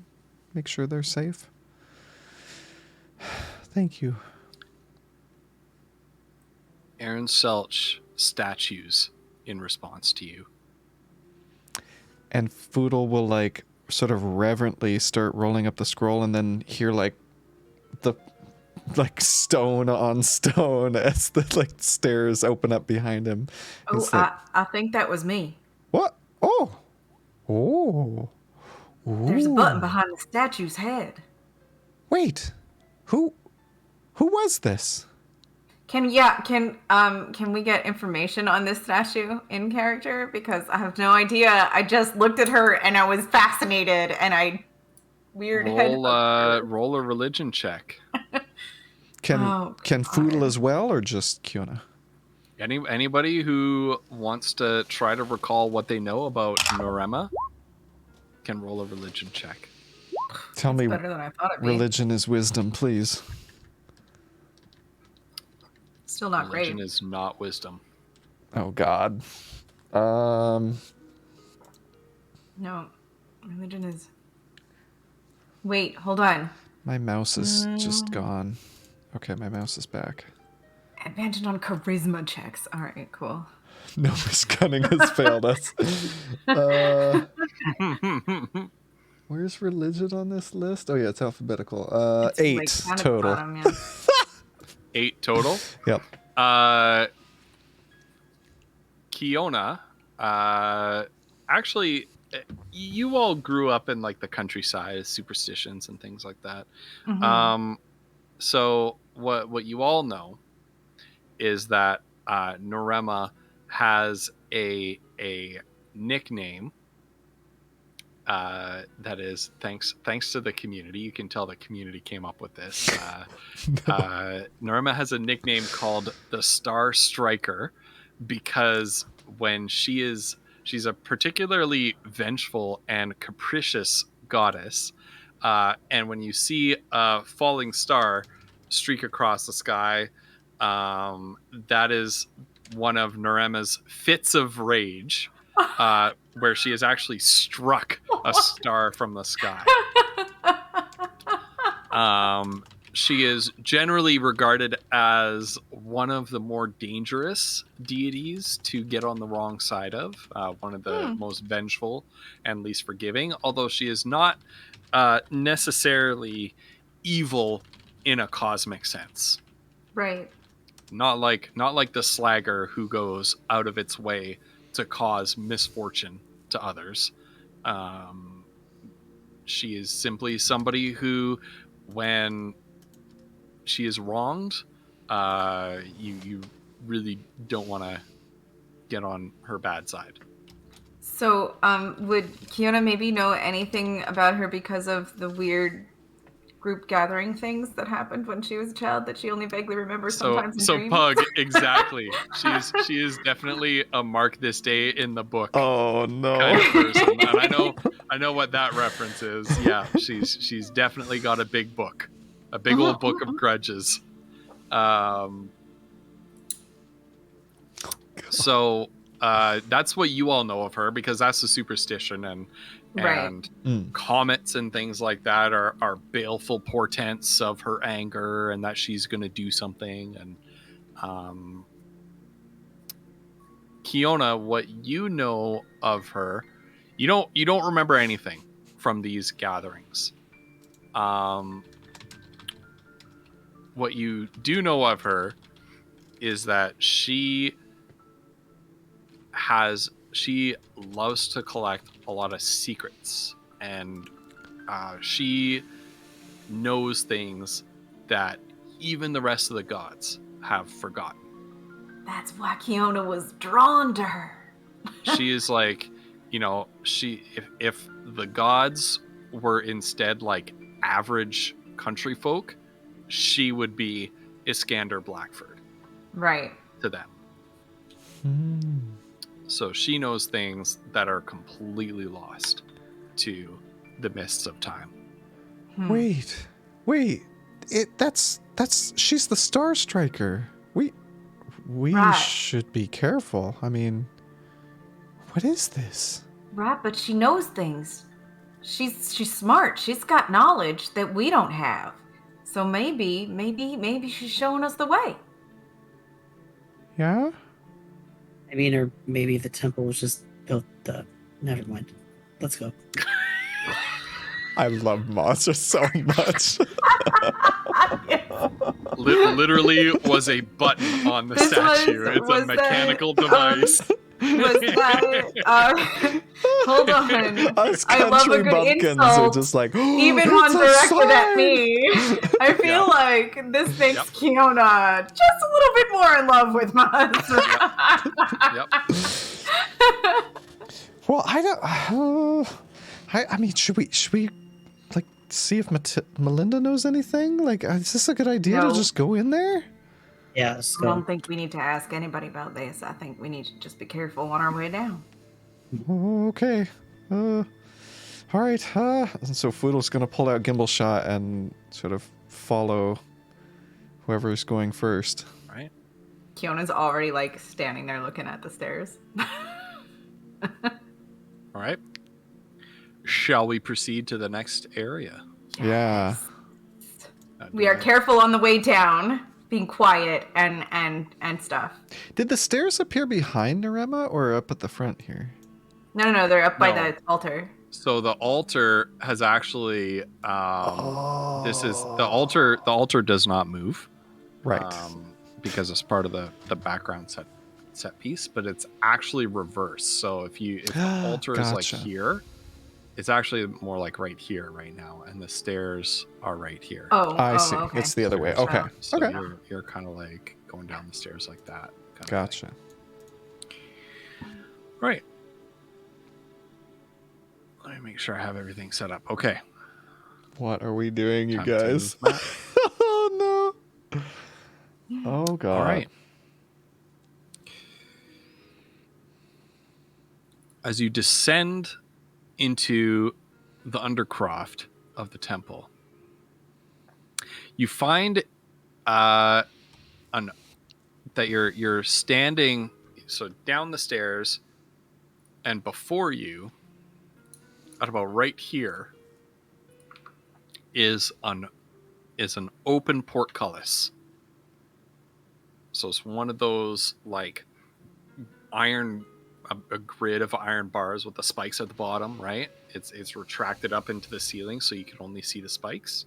Mm-hmm. Further leading into a circular room. At the center of a circular room is an armored, it's like a suit of armor that is just standing there and facing towards you. Remember, a wind if winter comes can spring be caught far behind. That's the password. That shuts them down, right? Right. Is it metal armor, or is it like just look like a statue? It is a suit of like steel armor. Oh. Does it look like the armor that was on the statue next to the goddess? No. Okay. No. I mean, we've done some traveling. Does the armor ring a bell for any of us? Like, does it look familiar to any armor that we've seen? Or at least Foodle has seen, I guess I should say. Roll an intelligence. Okay. Oh, yeah. This is going to be...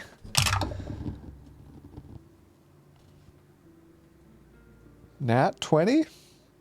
No way. It's a 20. I went from a 1 to a 20, apparently. Oh my god. While you were, this is so improbable to happen. Especially for in one of your many jaunts through Lysantia, was it in the Court Wizard's Tower? Was it while you were in the Temple of Light? Was it in a dusty old book that was still left over inside Angevin House? You can't remember, but sometime during the weeks that you spent in Lysantia, you had come across a book that was basically about the knights of Cormantia and surrounding environs, right? Because this part of the world, this Western Gondara, Cormantia, Amortica, other neighboring kingdoms, they're basically like your feudal medieval kingdoms par excellence, right? And you found yourself very intrigued by this concept of knighthood because it's wholly alien to your experience as a forest gnome. And so this book had all sorts of like heraldry in it and sort of it was almost like a manual of different styles of armor. And with your nat 20, you recognize this as a suit of full plate armor typical to the aristocratic knights of the former fallen kingdom of Amortica. Suit of full plate armor. Typical of upper class knights from Amortica. Ooh. Foodle's going to say, okay, full disclosure, I'm a little bit high right now, but So I don't remember exactly where I learned this, but I know that armor. That's like one of the fancy, super rich knights from Amortica. Or at least a big version of it. I don't know. It's definitely bigger than me. It's all very confusing. Do you think Balian was one? Maybe. He really seems to care about, like, formalities. Is that armor the size of Balian?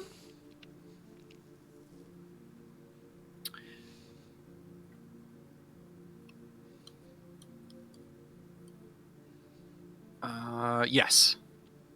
Sorry, it took me a moment. It could be, I guess. I mean... Maybe that's his armor. It's too big for, you know, a gnome. Right. Well, Well, I guess we have to go check out and see what's in there. yeah? What's the light sources down here? Is this like light from above shining in? No, there is no light in here. Okay, so Maja's gonna pull out her lantern and light that. I have think. dark vision right now. Hey, does that mean we all have it finally? Do you have dark vision, Foodle? Yeah. Yeah. Yeah. Gnomes have dark vision. Even forest gnomes, apparently.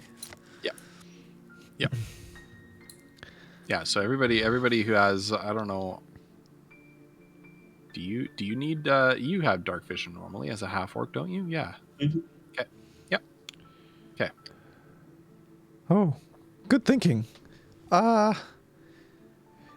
so now we can maybe see some color. Are all of these things, are they on like red carpets or like? Yeah, so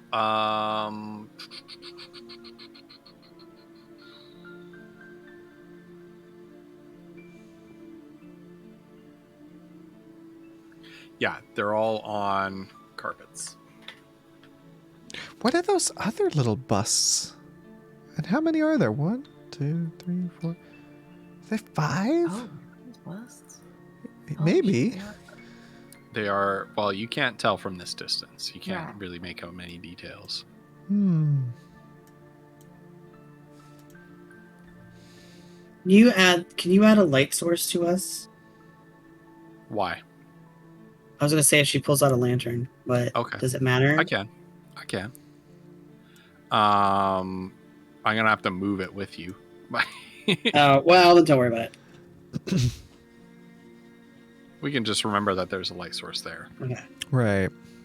And it's what, bright for 20 and dim for 10? I forget what. Yeah. Okay. So- Yeah. And Mazra. is this where the thing is over here? Yeah. Okay. Sorry. Ma- go ahead. I think maybe bring it a bit closer. I want to get a better look at these busts or whatever they are.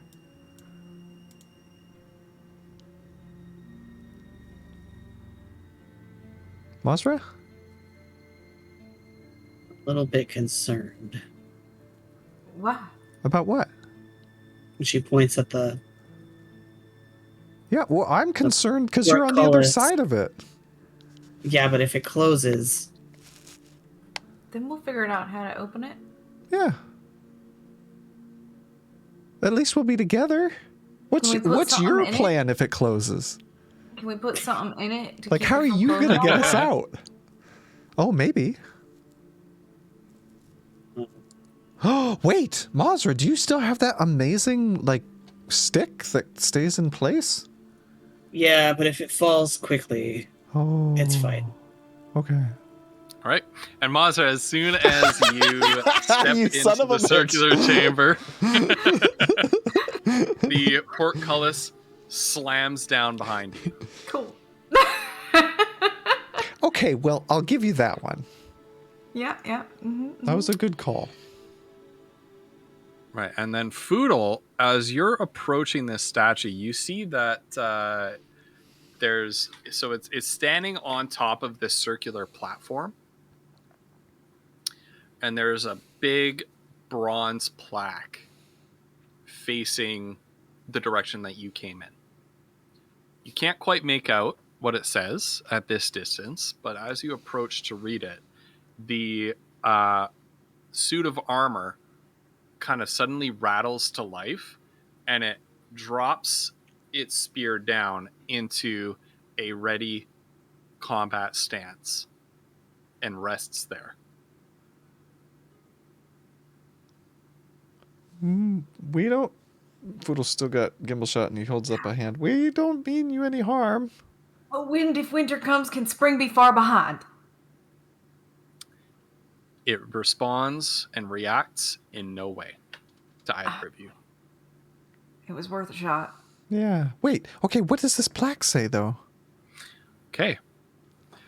The plaque says, 3 of the family speak the truth, while 2 do lie, forsooth. Aim the spear of justice true, lest judgment fall unto you. 3 true, 2 lies? I can read it back to you if you want. Oh my God, Megan. Yeah, I better write this shit down. Yeah.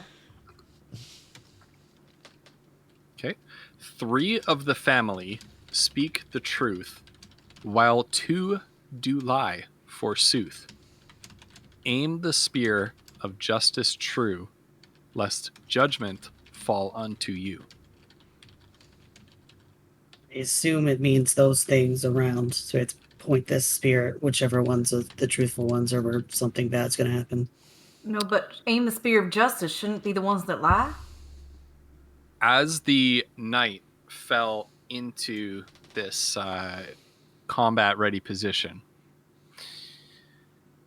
you notice that a knife has been driven into its back in the space between the helmet and the back plate. So kind of like driven in to the space between the armor pieces right there.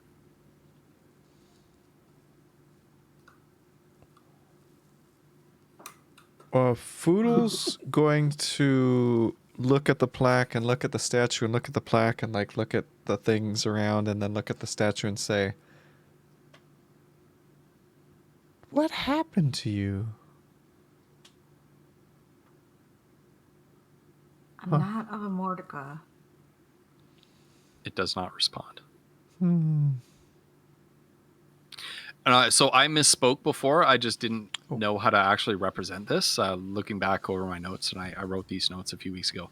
These are not actually resting on carpets on the floor. Basically, you have 1, 2, 3, 4, 5 tunnels leading off towards more portcullises, and the archway leading into those tunnels, sort of the doorway leading towards those portcullises, is capped by one of each of these busts. Oh. So these are actually sort of mounted on at the capstone of the archway. The arch. Right. Oh, that's Okay. cool. And there are there's a stone carving in the likeness of like a flowing banner, kind of like what we have on like the just chatting screen, but not frayed like that. Mm-hmm. With some writing carved in beneath the bust of each one. Oh. So Does the bust of a person, banner over the keystone, archway. Gotcha. Right. Does the dagger in the statue's back or in the armor's back look like it's like part of the display, or was it put into this suit of armor like after the fact, like If after you want it was to stood here? If you want to investigate the armor, roll an investigation check, please. Foodle would like to investigate something. Holy shit! What? Okay, Foodle wants to investigate something different, but you go first. You get to ask 4 questions about this armor. You do not need to ask 4, but you get to ask up to 4. Was the dagger put in it after the fact, or as part of the statue? It looks like it was put in after the fact. It's not part of the original set. It looks to be like somebody attacked the statue is what I'm getting at. The armor looks practical. The dagger looks ornamental or decorative in nature. So the two don't quite, they're not congruous as a piece of art, but you see that there's little wrought iron hooks that are holding the dagger in place. Right, so it's meant to be there. Okay. It's meant to be, but it was not originally, like they were not made together. Right. If that makes sense. Right. Yeah. Does the dagger ring of any familiarity? No.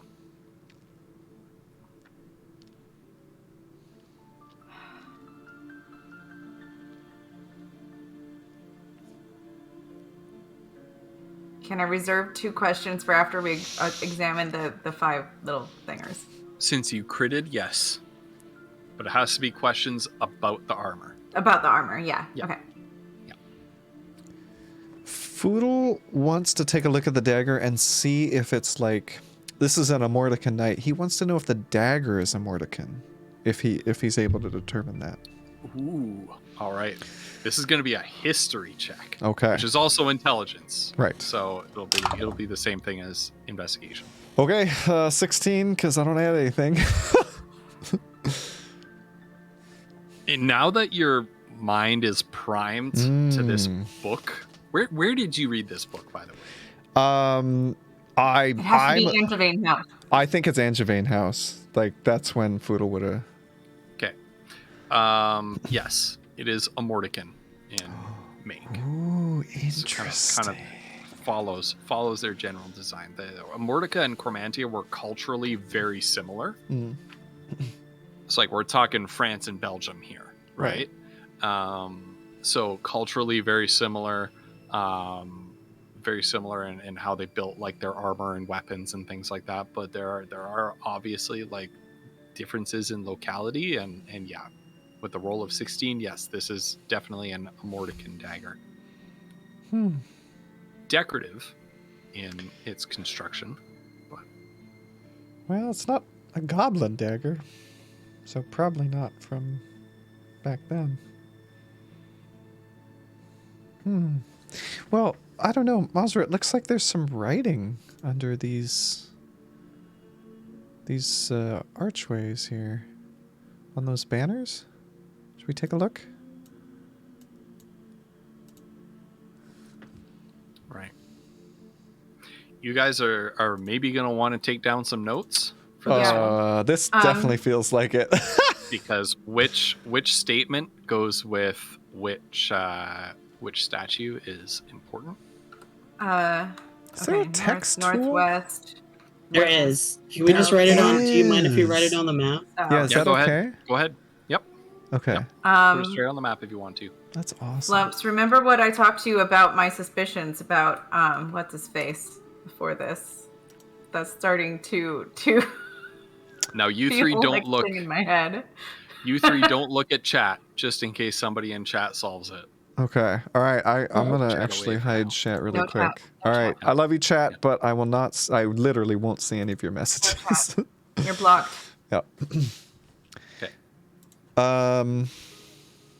Okay. So this one here. Are you going to write this down, Monster? Or Woof, I should right. say. I have a note ready to go here. Okay. Yeah, I'll put it on Are the map. you Perfect. what is the sequence that you're going to look at these in? From north to south, I think, yeah. Okay. around. So all the way around like this? Yeah. Yeah. Okay, so kind of counterclockwise. As you move, actually you've moved, so you came from over here.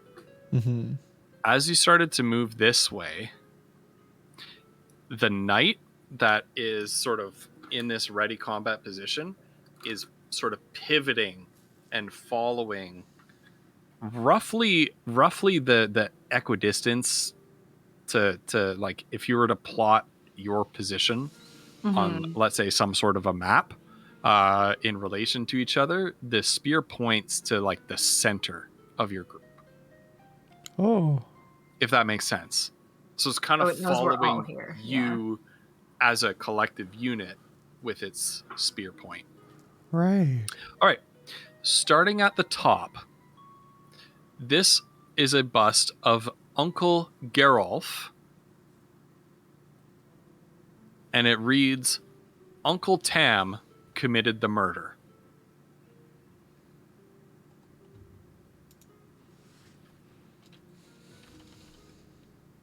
Can I put notes on here? Oh wait, no, because it's Yep. in the black. I think in the. I can't think I can put notes on the black part. Yeah, I see a note. Next.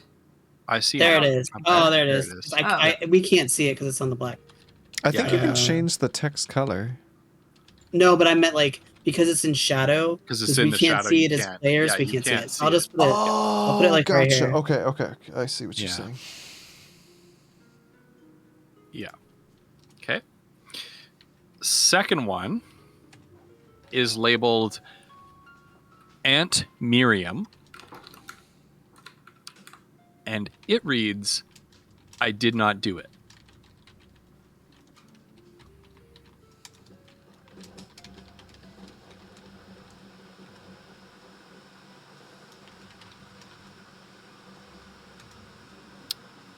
Right? The third one so Pug says, I did not hit her. I did not. I did not. I did not. I did not hit her. I did not. Oh, God, I still need to see that movie. The Same. third one reads Cousin Seward, spelled Seward. This is Cousin Seward. And it reads, it was not Cousin Maigret.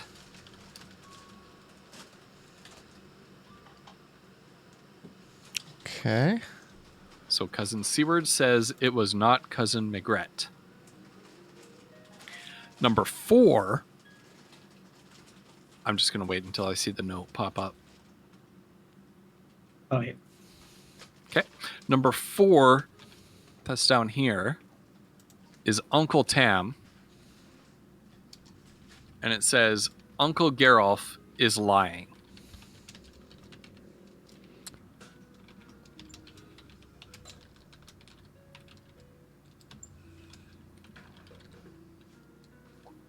Number 5 is Cousin Maigret.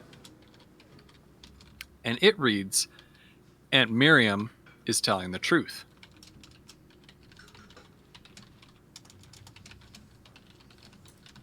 This is like that one in the labyrinth, and where the doors are like one is always lying and one is always telling the truth. And I gotta tell you guys, they explain the answer, and I still don't understand it. So I know, is right? not my puzzle. Okay, This is like this an is- elimination one, right?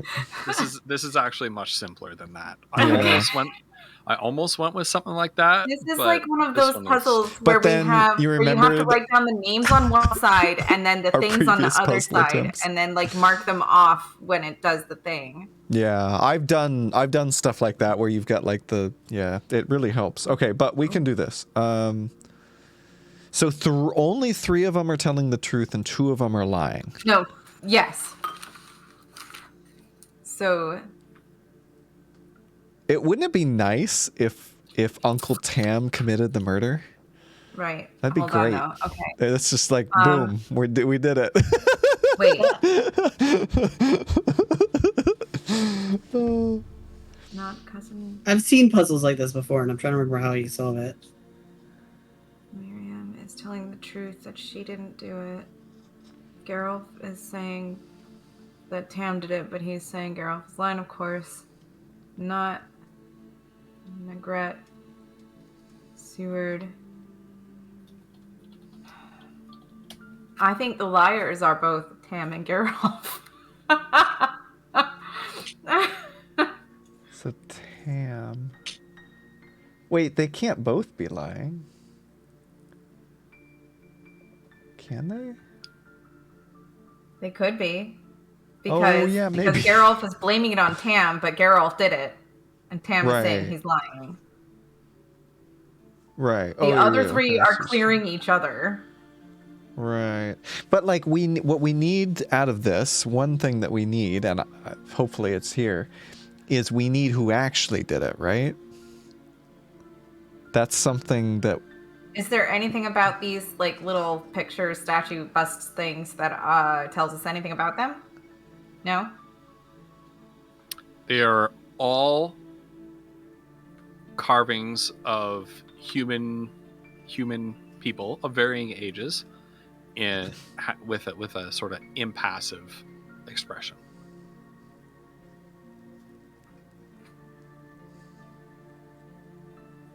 I suppose if you assign certain qualities of truthfulness versus deceitfulness to certain names,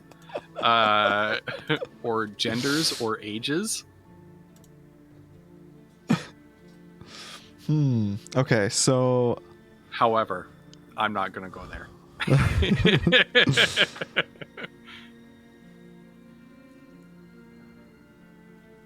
So, Aunt Miriam is telling the truth.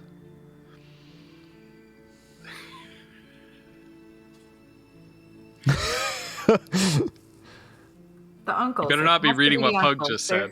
I'm not There's reading. 2 cousins, an aunt, I can't see chat. and 2 uncles. Okay. In fact, I might bring this over here. So...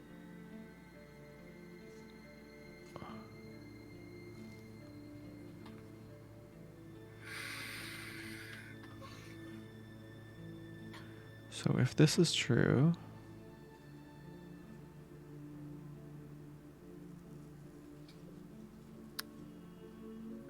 Why don't I ask you to share with everybody as you work through your thought processes. Right, yeah, we're just sort of silently looking at this. So I guess my thought process is, in an ideal world, we will come out of this knowing who murdered the statue. Right? Because that's sort of what the statue implies. Like, 3 of the family speak the truth, while 2 do lie, forsooth. Aim the spear of justice true, lest judgment fall on you. So we need to aim the spear at the murderer. That killed it. Yeah, that's my thought. So part of that is figuring out 3 people who are telling the truth and 2 people who are lying, because there are some combinations of this where like 4 people could be telling the truth if this person's lying, right? Or 3 people are lying and only 2 are telling the truth, right? And we need to narrow it down. He's lying. It means he's telling the truth, and then one of the other ones is not. Okay, I see. So, like, let's say that Aunt Miriam is telling the truth, right? I did not do it. Right. That means that Cousin Maigret is telling the truth as well. Also telling the truth, right. It means that Cousin Seward... oh, wait, no. That We have an easy... Oh, wait, go ahead. We have an easy one, which is, like, if 1 is true, 4 cannot be true. Right. So we already know those are conflicting. Right. Yeah.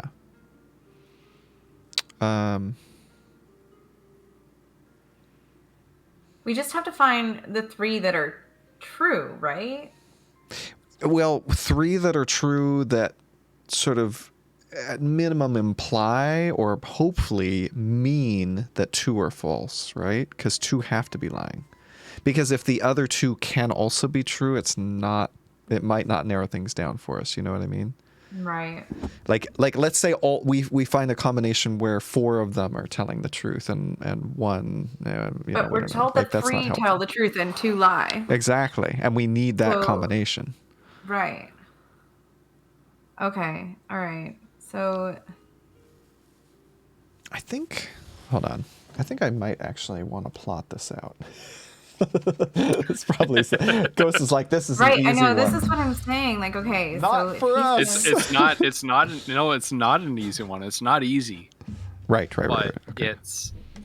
But it's logical. Right. I actually went through this quite a bit just to be like, does this actually make sense? Yeah. Okay, so we UG Pugworth says, Collie says, fetch the drafting paper, all caps. That's right. Well, and I just think we shouldn't assume that 2 and 5 are true, because if 5 is false, then 2 is false. Right. So we could take them in pairs as well. Sure, but I think, I don't know for sure, maybe you guys have another method, but I think to solve this, you have to like make assumptions and see if it works, if that makes sense. It's sort of, I don't know, like to see if I don't know what to put on the cross section here. I have the little thing. I think I have the thing. like true and false. I don't know. Oh God, I've got all That's their what names. I was thinking. So true, but And that's sort of what we're trying to determine. because it would be them, and then it would be they say that this is not true. So if I believe this person, so let's circle that person. Oh, yeah. What you got to do is, yeah, choose somebody to be correct. Like choose somebody to trust. That's the top column, and you split that into true and false, right? Maybe that's the way to do it. Oh God. So let's say this person is telling the truth. So that makes him true. I will say that all 5 know who did it. Right. So Okay. there's no telling of a lie due to ignorance here. Right. Yeah, because otherwise this might not work, right? They have to have perfect knowledge. So okay. Cousin Seward, it was not. So that's true. That's false. And Miriam. So if you assume, here's a good example. So if you assume Uncle Geralf is telling the truth, right? Okay. Uncle Tam committed the murder. Right. So then we go down the list. So Aunt Miriam says, I did not do it. That's true. Uncle Tam did it, right? It was not Cousin Magret. True. Right. Uncle Geralf is lying. False, right? Because we already assumed that Uncle Tam did it. And then the bottom one, Aunt Miriam is telling the truth. Aunt Miriam said, I did not do it. That's true. So that one can't be true. Yeah, useless, right? Because it's 4 truths and 1 lie. We're figuring this out. Okay, so we're going to get it, chat. So not Uncle Geralf is not telling the truth then. Yes. Geralf is false. Right. Got it. Well... Okay. Because maybe. if that were the case, then we'd have too many truth tellers. Yeah. Okay. Actually, I think that. Okay. Yeah. Maybe that. So. Right. So probably not Uncle Geralf then. So he must be lying. I think. God, I'm gonna make a note of it anyway. Okay. So let's. I'm keeping a meta note. Okay. Now, I don't want to talk this out if you guys are doing your own process, so please tell me, because I'm about to do Aunt Miriam. You're onto something, though. Yeah? So okay. Yeah. So if we assume Aunt Miriam's telling the truth, she says, I did not do it. Right. Let's go to Cousin Seward. It was not Cousin Magret. Could be true. So that's a question mark. Yeah. See, that's the problem. Well, it might be not a problem because if we get a bunch of truths, well, but they don't conflict. So we assume true, right? So if Aunt Miriam, so we assume she's true. So it's Cousin Seward. It was not Cousin Magret. So let's say true. Uncle Sam says Uncle Geralf is lying. Doesn't really matter. One of them's true and one's false. This is like the same one, the same thing. Yeah, I think it's 4 true. Yeah, it's 4 true and 1 false as far as I can tell. So that one's not useful. I don't understand. I don't think that's... Because you're saying that we don't know about Cousin Seward? Yeah, we don't know the ones that have nothing to do with Miriam, then we don't know what the verity of their thing is compared to what her phrase is. So put a question mark there? Yeah. Okay. I'm comfortable with a question mark. We'll circle back to that one. chat is probably laughing their asses off. I'm not looking at you, chat. Stop it. We're not. Yeah, we're not paying attention to you right now. Okay, so let's assume that Cousin Seward is correct. So we're gonna put a T there. Uncle Geralf is lying. Doesn't matter. One of them's true, one's false, right? So those ones are always like in opposition. Like they can't both be true. Right. Those two cannot both be true. That's the only ones I think that we have for sure, is that they both cannot be true. So Cousin Magret says Aunt Miriam is telling the truth. I mean, it seems reasonable. I mean, it doesn't conflict with what Cousin Seward says.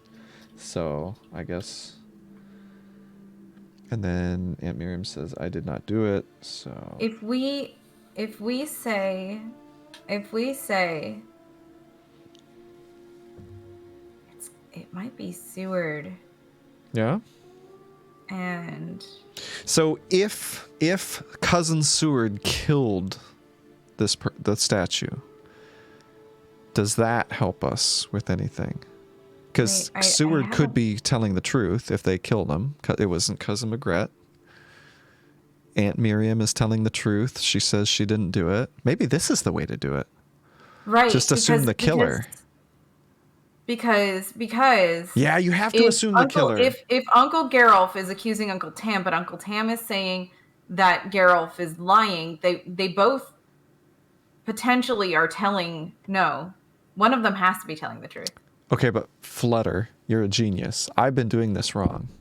You don't assume a statement is true and check the others. You assume a killer. You're brilliant. That's the way we have to do it. Okay. Maybe. I think. All right, we'll try it. I don't know. Don't erase your notes. I'm erasing mine because I made a really nice, I'll show chat when we're all done. Okay. Hold on. We're going to assume a killer. I like that. That's so much better. One of these two is always true and one of them is always lying. So right. We know that for sure that one of those two is true and one of those two is false. Let's assume. The only other one...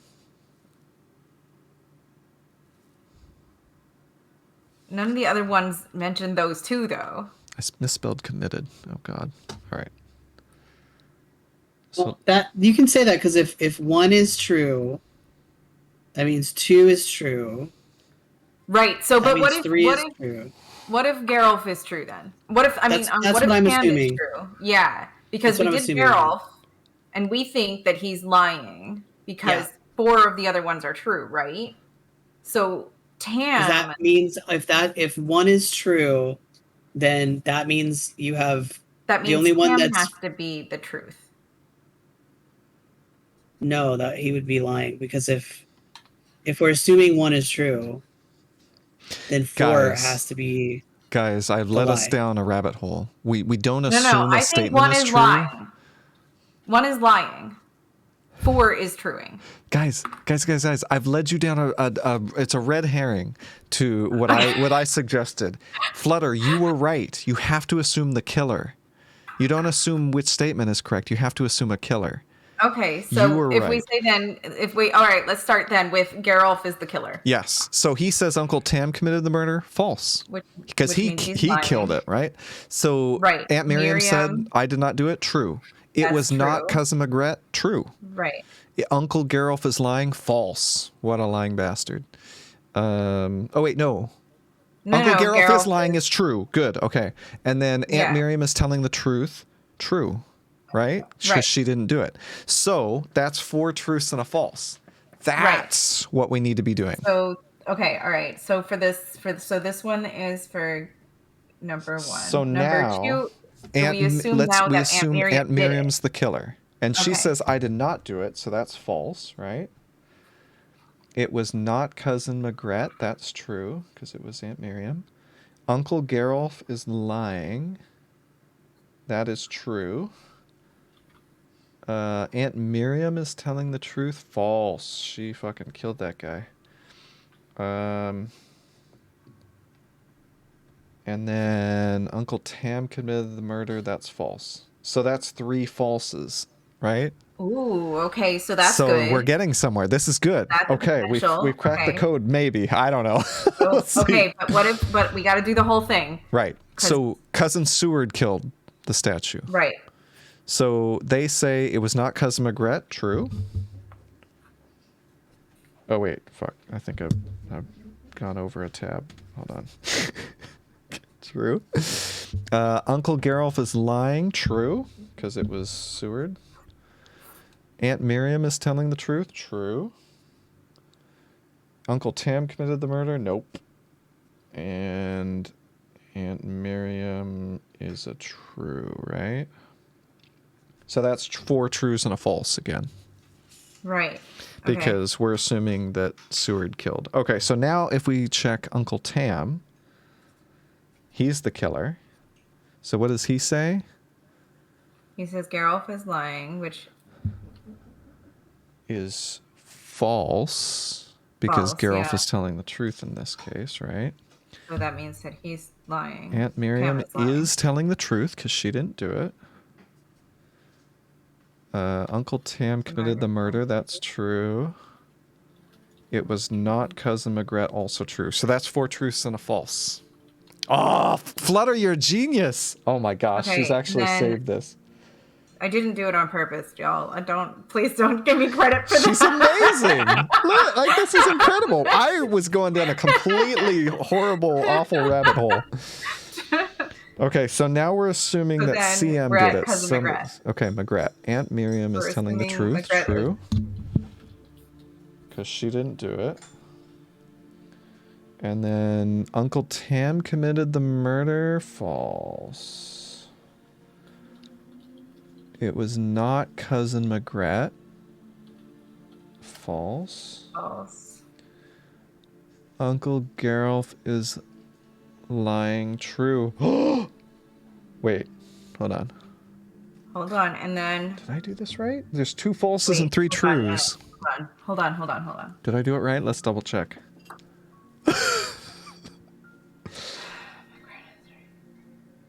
No, Magret is false. Okay, so that's a lie. That's true. No, that's a lie. That's a lie. You guys, it was Cousin Magret. I don't think Foodle's smart enough to have figured this out, though. Mazra, you should say something. That's a lie. I'm pretty sure. I don't think I should take any credit for this. Foodle waves away some smoke leaf. Guys. Hold on. So that is lying and the rest. Wait, hold on. Wait. Wait. Oh, okay. I think it was Cousin Magret. Wait, doesn't that make it Aunt Miriam? Oh, is it? It's the only one that came up with two truths and 3 lies. Or 2... Wait. Well, but we're assuming a killer, right? So we assume Cousin Magret murdered the statue, and then we evaluate all their statements. So assuming Cousin Magret did the murder, she says Aunt Miriam is telling the truth. Aunt Miriam says I did not do it. Both of those things are true. Because Cousin Magret killed, right? So those are 2 trues right off the bat. Oh yeah, okay. But what happened to? I thought we said that Miriam also had 2 truths and 3 lies. Right, but this one. So let's go through it, right? So we'll start with Cousin Magret's statement because she's the killer. So Cousin Magret says Aunt Miriam's telling the truth. True, because Aunt Miriam says I did not do it. Because we know Cousin Magret did it, right? That's what we're saying. So those are 2 truths. And then we'll go to Uncle Geralf, right? Uncle Tam committed the murder. False. It was Cousin Magret. We all know this. So that's a false there. And then Miriam we know is true. Cousin Seward, it was not Cousin Magret. False. Fucking liar. Cousin Magret killed that bitch, right? And then Uncle Tam says Uncle Geralf is lying. True. Uncle Geralf's a freaking liar. Right, okay, so now go back and assume that Aunt Miriam is the one. Oh, okay. Aunt Miriam. So she says... Oh, wait, okay. So that's 3, I'm sorry, that's 3 lies and 2 truths. We're looking for 3 truths and 2 lies. Yes, which we got. Okay, no, you're right. You're absolutely right. I'm sorry. I was backwards. No, you're fine. It is Magret. Okay, so Foodle says this and waves a puff of smoke away from his face. Is that crazy, or is that it? I don't know. It sounds right to me.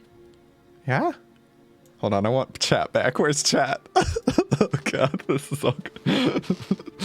Oh no. Oh my god. Megan, how quickly did you figure this out? Oh my god. Oh no, lock in your choice before you look at chat. Oh, true. I think we're saying Lock it's it in, Magret. commit. Okay, so Commit. okay, but wait, don't we have to point the spear? The plaque said something about pointing the spear. Yeah, I mean, I think we all just got to go in this direction. Okay, which one was it? South? Magret's the one down to the south, yeah. Okay. I'm going. Oops, I'm typing. Hold on. Let's not do that. Okay. All right. So I'll stand here. And then Mazra, you on the other side. Shut up, Megan. Oh, I hope this is right. Wait, which one am I standing in front of? You want to stand right over here by me, Mazra, and Foodle's gonna point there. Okay. Yeah. And the armored statue, of course, well, it's not a statue, it's a suit of armor. Because if it was a statue, your command would work. But the suit of armor follows you with the tip of its spear until all three of you are standing before the southernmost portcullis. And at that point, the portcullis slowly rises up. And it kind of stops like halfway, just enough that you can sort of duck underneath it. Okay. I guess that's a good thing. Okay. Foodle's gonna duck underneath it. Wait, where's the portcullis?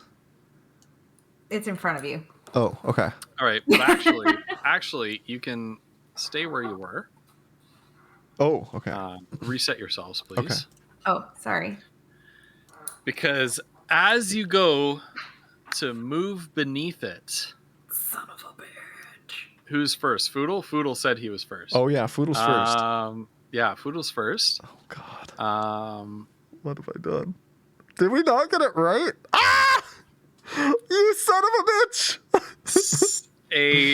The portcullis seems to waver in front of you, and then lash out with a dark grayish purple tentacle. Foodle, though, you We managed to short rested evade last time, it. didn't we? We did, yeah. No, you didn't. You didn't declare a short rest. At the end of the At the end of day the last time session, for dinner. Yeah.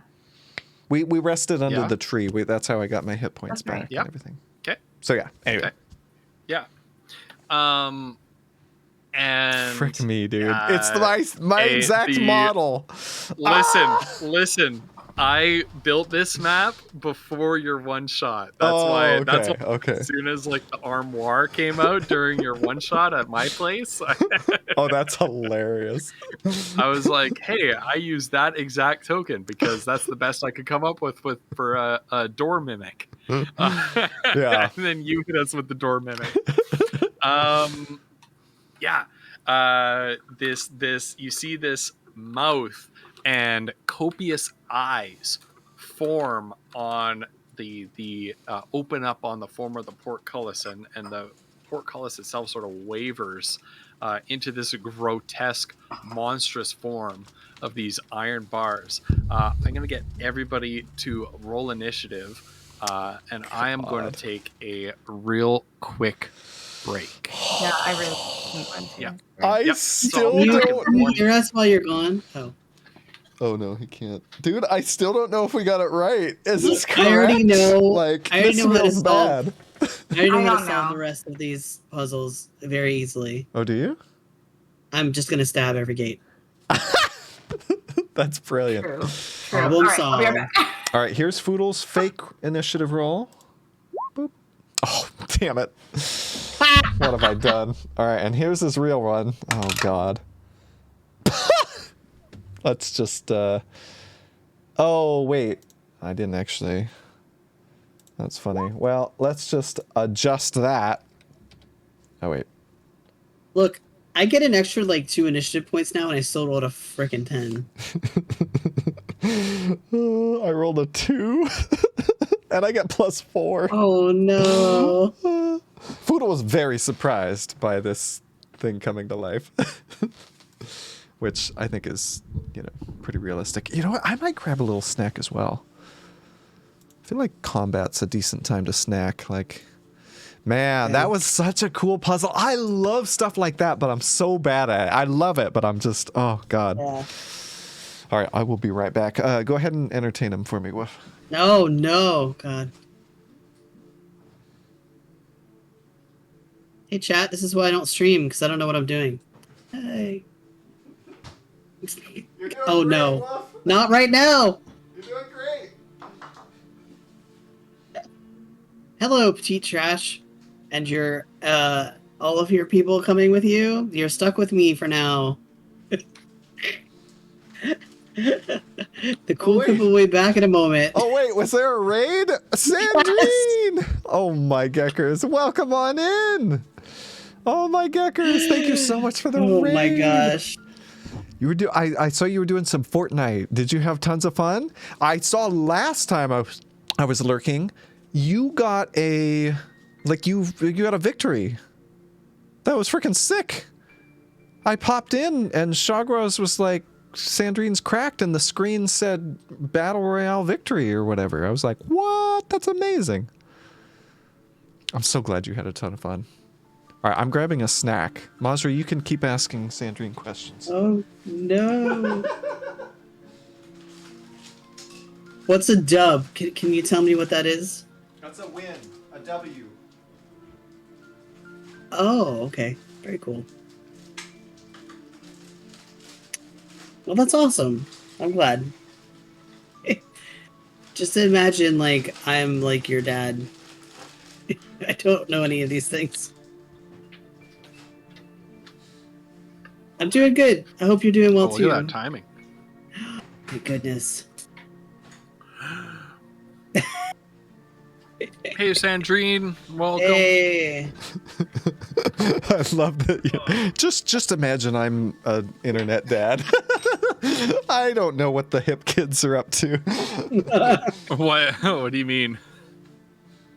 Oh, I didn't know what a dub was.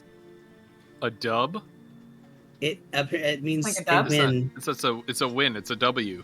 Yes, I didn't know that. Oh. Yeah, you can get an L or a dub. I That's had right. no idea. That's right. Now you guys are hip too, or getting your hip replacements like me. I don't know. I'm a high school teacher, so I hear all of this stuff. Right? Oh gosh. Oh my goodness, we're doing amazing, so- Sandrine. Yeah, so give an update, because then I've got to summarize what just happened. So yeah, please. So Please. We just Party. thought we solved a puzzle, but now we're fighting a mimic, so Yeah.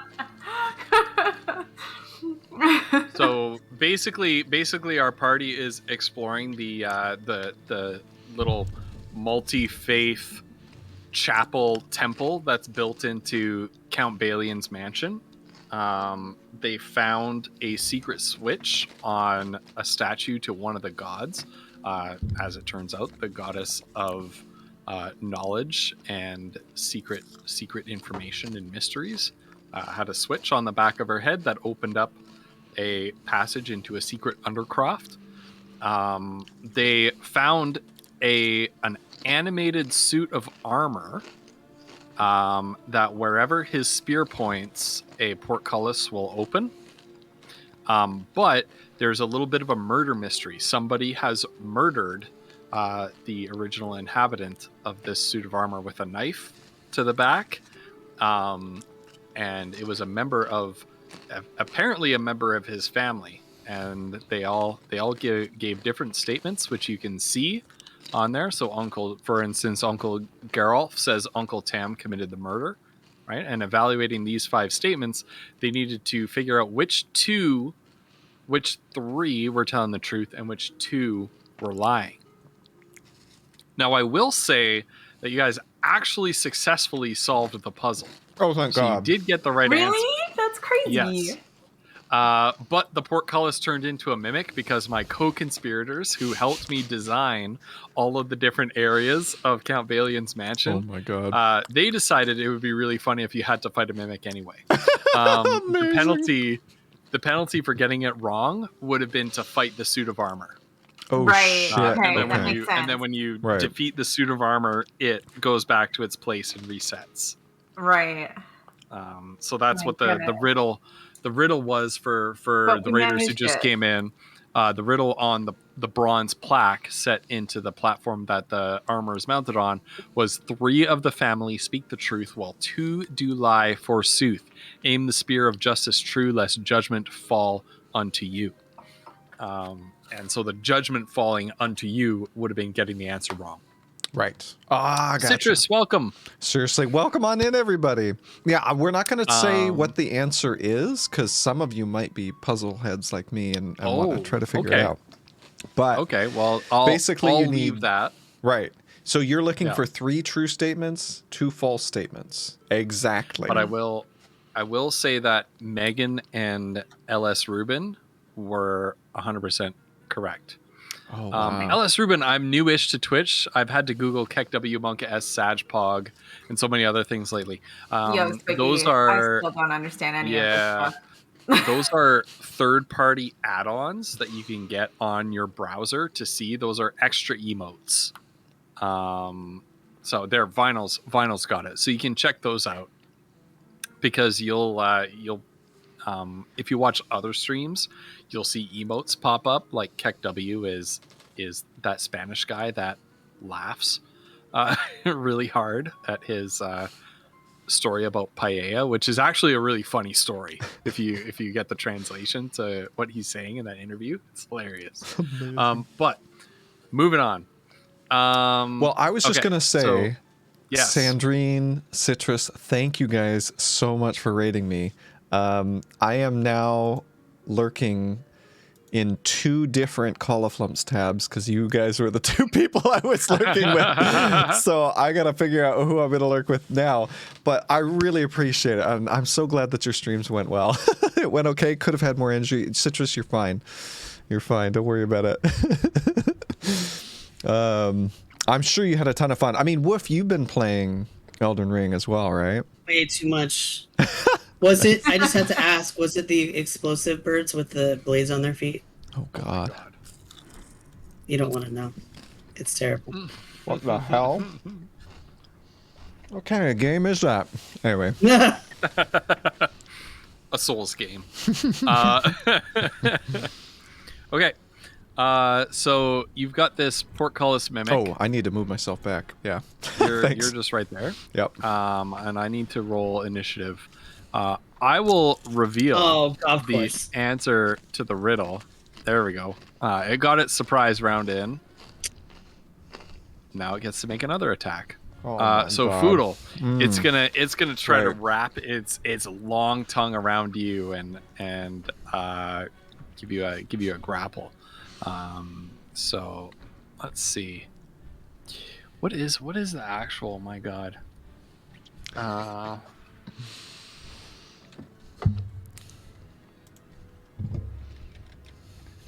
Okay. Not Foodle, that's right. Thank you, Sandrine.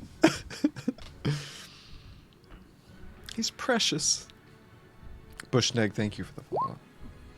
Oh, rolls are so bad. Frickin' Foodle. Jeez. This music is amazing, by the way. Oh yeah, it's so good. I think it might be a little quiet. Here you go, chat. All right, Kiona, you're up. Maz is on deck. Kiona is going to grab her rope dart of multiplication and swing it and try to cut the tongue as it's reaching for Foodle. Okay.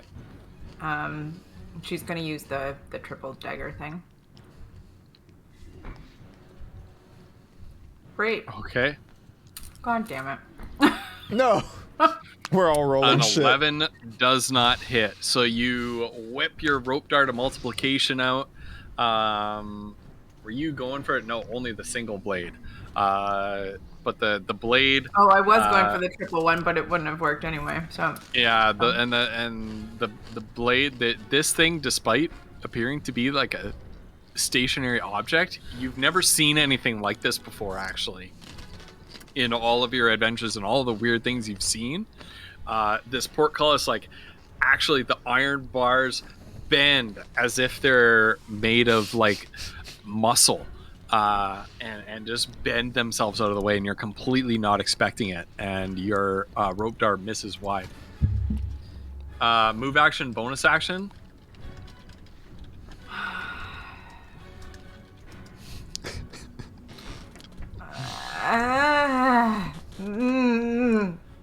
She's she's gonna misty step the fuck out of there. It's a bonus action, so Okay.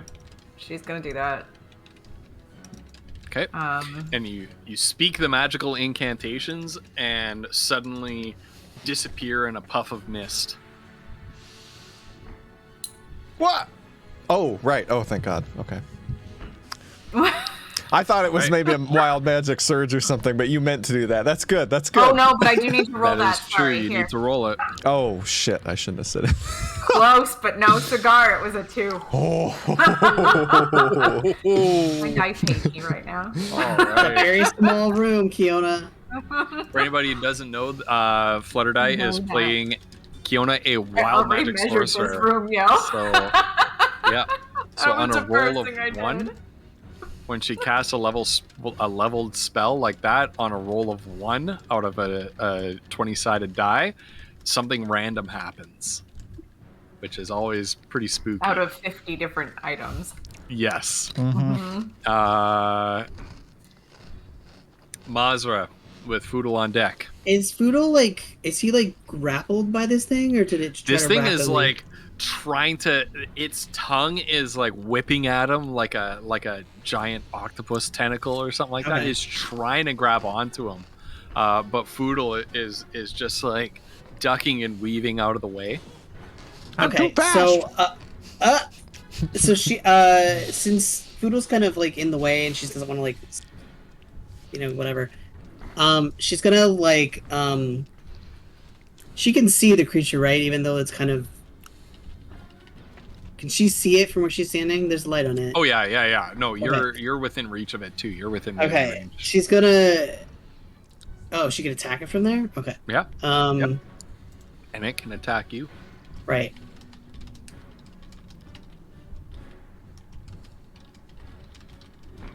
Okay. She'll just stab it. And she does not get that. Well, I don't know how this works now because. Oh, okay, never mind. I think she still gets sneak attack because Foodle's standing there. Or does she not get it because he's there?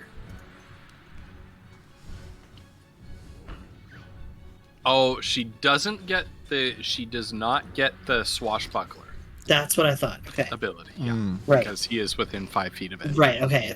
Okay. So anyway, she'll pull out Nightingale and just she'll try because it's trying to lash at Foodle. She'll try and stab it. Let's see. Okay. Good.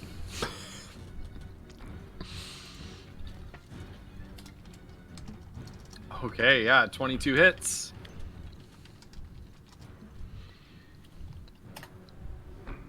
And So then, you lunge at it, stab your dagger into this tongue that's lashing at Foodle, and you hear this horrifying screech, and the tongue starts flopping around. Right. No, I don't think she gets it. I think we established that. Yep. Yeah. Yep. I think she'll stay there to try and kind of act as to help act as a distraction. Okay. Yep. All right, Foodle, you are up.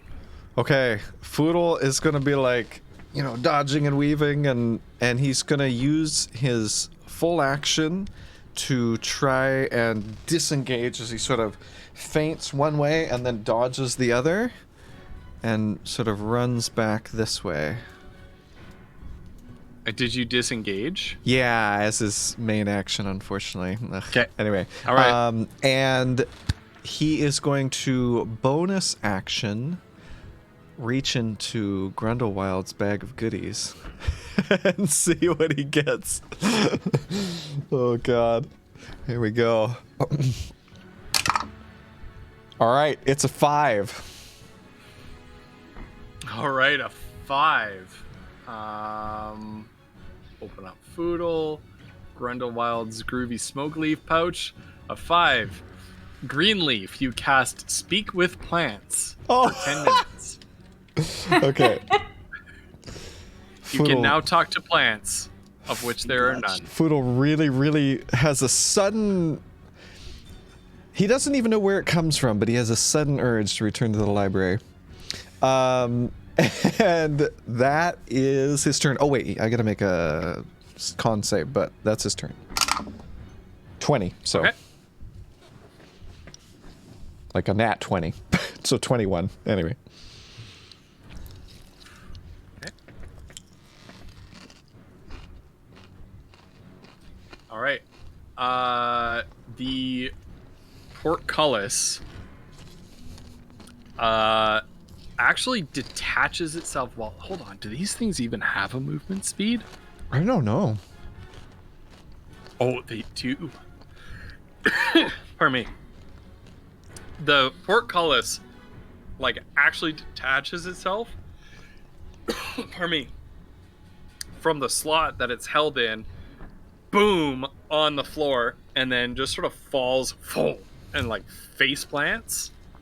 But as it does so, this horrifying gaping maw actually sort of reverses itself onto the back of the bars as it flattens itself on the ground. And it starts to, the bars start to inch forward like an inchworm. 1, 2. Oh, God. Yeah. And it makes an tentacle attack. 2 of the iron bars sort of wind around each other into this weird amorphous tentacle shape and whips out to grab at Mazra. 17. Oh, Doesn't hit. Oh, that you bugger. new armor. You bugger. Because guess what? I also swapped out my feet for an ability score increase, and her armor scales with her dexterity modifier. You frick. Wait, does she have higher Nice. armor than me now? Does it still scale? Yes, that's what's in the item description. Wow. Okay. Yeah, I think It's- only it's- heavy armor you don't get to add your dex. Yeah, it's Okay. it. Yeah, 'cause There's it's a half plate. limit. Yeah, there's a Oh, limit there's a to limit, how okay. much dex you can apply. Yeah. Oh, okay. It's yeah. So, So it's it's AC 15 plus her dex mod, which is 3. So Nice. That's Yep. cool. I thought of Okay. one thing that wasn't crap. okay. Yeah, that's his whole action then. Kiona, you're up.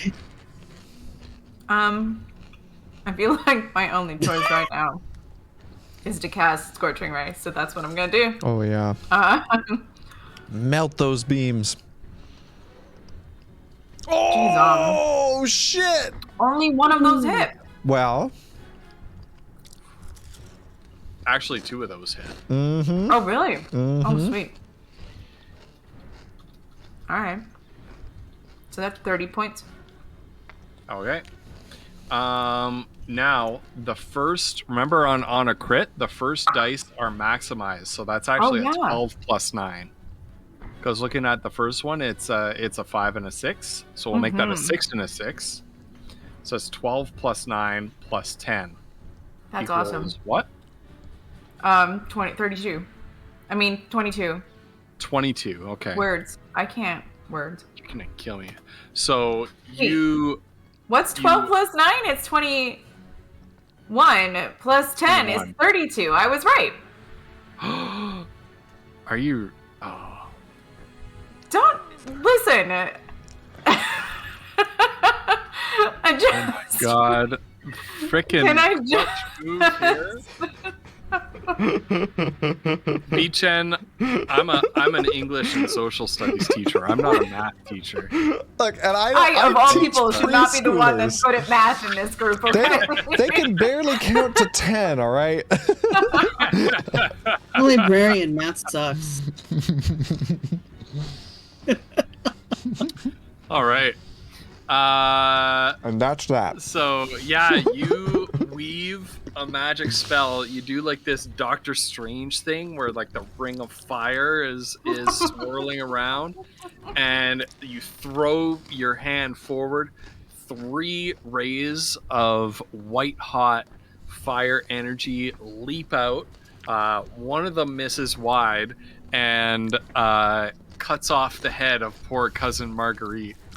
Well, she was a Murderous. She was a murderer anyway. That damn murderer.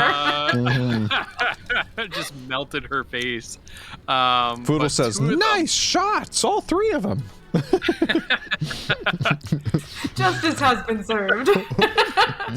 Two of them hit this this strange creature, this weird like creature in possessing the portcullis, and you hear it screech horrifically, and the actual what appeared to be iron actually lights on fire.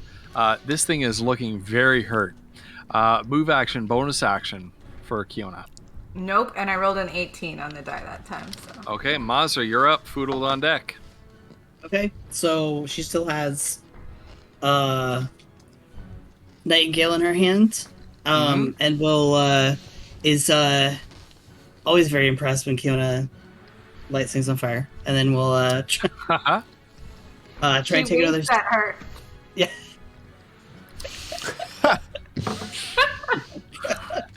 Look, cool. I'm gonna have to make cool that a thing guys. now. Don't look at the explosions that they cause. Yep. All right. All right, man. Okay. Oh my goodness. Yeah, that's a hit. And she does get the thing. Right. Yeah. There we go. Okay. Not great, but not too bad.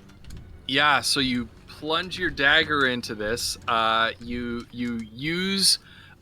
actually apply some of what Iskander taught you to deliver a little bit of a feint. Its tongue tries to lash out to intercept the wrist holding that dagger, but you kind of shift your feet, reverse the dagger in your hand. The tongue flings wide, giving you an opening to drive that dagger home right into the root of the tongue. It writhes around you. The tongue is like slapping your arm impotently. You pull the dagger out. A gout of very dark blood and ichor follows out from it, glimmering in the flames. And this thing looks extremely hurt. Bonus action, move action. I think she'll use her bonus to disengage from it. Okay. Yeah. Although I think since she attacked it, it can't op attack her anyway. But so she'll go. Yeah. She'll Yeah, like. so move. you don't need to spend your bonus action on that, then, Right. Because you have that mobility feat. Right. You still No, have that? she doesn't. No, she doesn't have that anymore. But It doesn't anymore. So you No. do need to- Okay. well, no, she does. Or But she will does you get have the. that fancy footwork. Is that what it is? It's one of There's them. a swashbuckler trait where something that you attacked can't attack you back. that Yeah, turn. there. I put it in the chat. Yeah, fancy footwork. Right. Yeah, so she's gonna. All right. She's just gonna back off for the moment. All right. Foodle. All right, Foodle's gonna sort of stumble back, catch gimbal shot, and is gonna say, "Is there any nature around here? Hello?" And then fire at this the portcullis. Any plants? Plant check. Hold on. Where's my plant check? Oh my god. Oh, that'll do it. Oh yeah, because he gets this thing too. Colossus Slayer. Ah, shit. Yeah. All right, well, That. big damage. So you aim up with gimbal shot, pull the trigger. The musket ball, as is writhing on fire, tongue lashing around with like gouts of black blood squirting out of it from where Mazra's dagger made impact. Your musket ball drives right into it. It flails. Suddenly is no longer a portcullis. You can't tell when the transformation from metal into this like tendinous black tentacly goop happens, but it flails around now just basically a blob of a creature, and then instantly dissolves into ash, and it is dead. Oh, Well, at least we know we make a good team, don't we? yeah. Nice work, everyone. Wow. That was... What was that thing? I don't know. Is there anything left of it? Is it ash? It is entirely ash. Ah. Ooh. It was gross, is what it was. Yeah. It was very like licky and I don't know. Right. But is the door open now? And she'll peek into the hallway that they looked into. Yeah, oh yeah, there's no portcullis there anymore. I can't remove it, but I can delete that. There you go. Oh. So there is no portcullis there anymore. It's a completely empty hallway. Now, before you move on, let's talk about the puzzle. Oh, okay. So actually, did we do it right, or did we just get to the answer weirdly? No, you did it right. You did it right. Yeah, you got the right answer. Flutter, you saved us. Seriously. But I was quickly, like, oh god. Yeah. Quite quickly, LS Rubin in the chat used his lawyer sensibilities, his ability to piece together an argument and to prove an argument. Squiggy has always been a quick one. He has. Yeah, I definitely do recall, and it's really cool. Really cool, by the way, that you became a lawyer, because I remember that was kind of what you were thinking of doing all the way back. Like, oh my god, way back. Last time I hung out with LS Rubin, I think I was like 17. I was gonna say, we were like ages ago. In high school still. Yeah. Not. Oh, I thought I had a no boats still. Thank you. Okay. Don't do anything important. But in any case, Ellis Rubin solved it and had a really, really cool way of going about it. So I'm just going to read off what he said here. So if one is true, so statement one, I don't know if one of you can move back so we can show chat all the statements. Thank you. Mm-hmm. Yeah, that sounds about right. That sounds about right to me, LS Rubin. Okay. So they're the statements number 1, 2, 3, 4, and 5. If one is true, then 2, 3, and 5 must also be true, which means one must be false because there can't be 4 truths. Okay? Since we know 1 is false, we also know that 4 is true, which means of the remaining 3, there are 2 truths and 1 falsehood. 2 truths and 1 lie.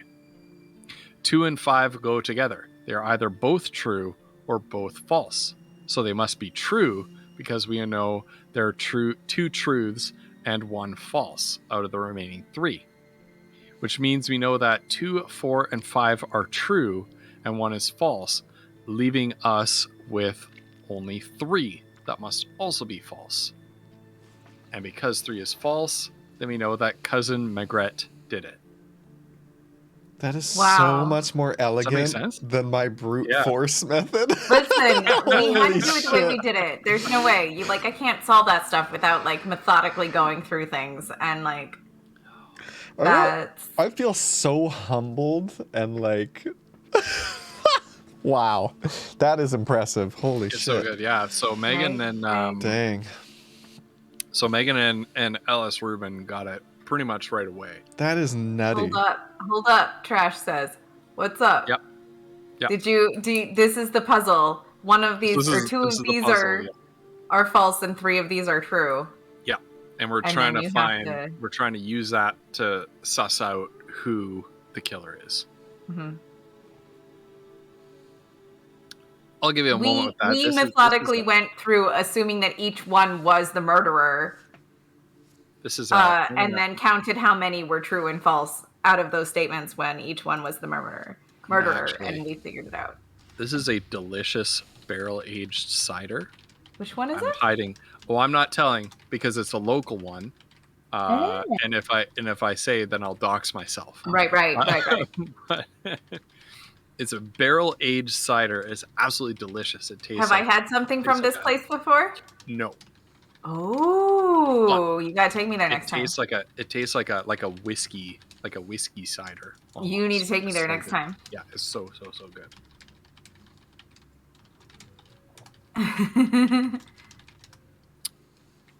Akiadachi, we were actually talking about Tiny Tina's Wonderland at the top of stream. Yes. Yeah. Oh, okay. All right.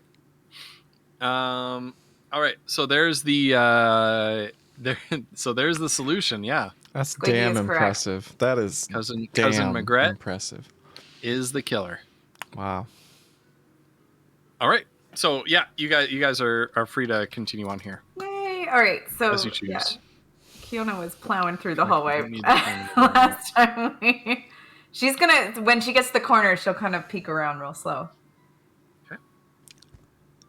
Just so it looks like it's all clear. I don't know. Should I be in the front? Probably not. I'm not the best for scouting. She'll let one of the other 2 take the lead if they think they can do better. Okay. Yeah. I'll look around. So Foodle's gonna I guess look down the hallway and try to see if he can see any traps or holes for, I don't know, anything that looks out of the ordinary, right? Okay. Roll an investigation or perception, your choice. Okay.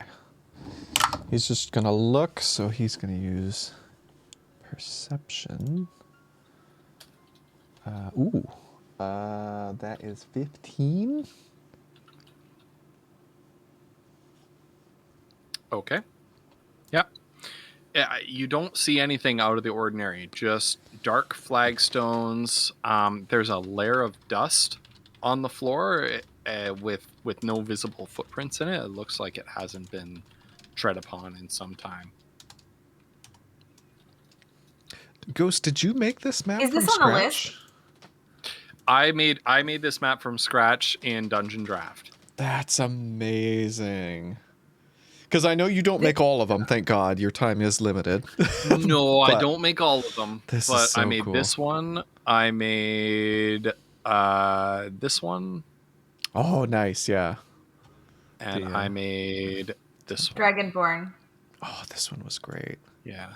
This was the library. Yep. This puzzle was really good too. It was too big brain for me, but it was awesome. Yeah. Some of them I grabbed online. So this one I grabbed. This is made by somebody else. You can kind of tell which ones I made and which ones don't, because the ones that are made by an actual artist are like this one as well. Mm. You know, the ones that are made in a program have a certain uniformity to them, right? Whereas the ones made by an artist is obviously an artist made these, right? Yeah. All right, so 15 and Foodle didn't notice anything out of the ordinary? Thank you so much, Sandrine. Foodle did not notice anything out of the ordinary, just that this hallway hasn't been tread upon in some time. Right. Okay. What? The list that the other group gave us did not include the statue or the secret stairway here, did it? ? Sorry? The list that the other group gave us of the things that they found or attempted. Yeah, there's no mention of this on the list. Okay, all right. Can I? Oh shoot! I think I'd have to. How do I like? There we go. Check and see now. Okay, so Foodle's gonna say, "Okay, we're clear. It doesn't look like anyone's been down here in a long time." So Foodle's I'm not gonna. very surprised about that. Who would try to touch a button on the back of a statue's head? Right. Oh, is that how you got us down here? Oh. Yeah, I don't know why I did it. I just had a feeling, I guess. Oh, I thought you'd prayed to her. Oh.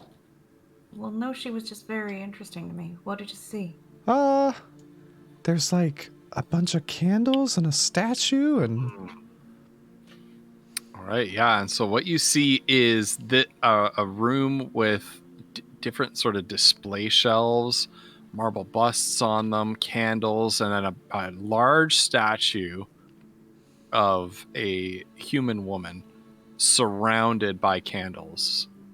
And despite the fact that nobody seems to have been through the hallway in a very long time, the candles are burning.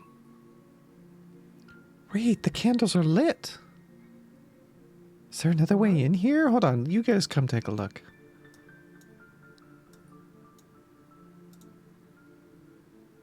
Oh. Slightly creepy. Who's the woman? Yeah. Is it? Well, let's get some skills rolled and let's see what we find. And what are we rolling? Investigation? Yeah. Investigation. Investigation? Oh, God. All right. First. Perception is like to catch something. Mm-hmm. Investigation is like I'm looking at this thing. Clearly Kiona cannot make this statue out. Yeah. Yeah. Monsters once again. Kiona is not an art person. As obsessed as she is with this queen, and I feel like it's probably her, she is not. Yeah, Foodle got an 11. So he's probably a little, I don't know. Okay. Mazra? Mazra's going to again think about how much guidance she can give herself. Ancestors, guide my eyeballs. Yes, guide my eyeballs. Oh, orcish ancestors of the Highlands. Wait, Masra, what are you doing over there? Don't admit you're praying. Don't admit you're praying. Don't admit you're praying.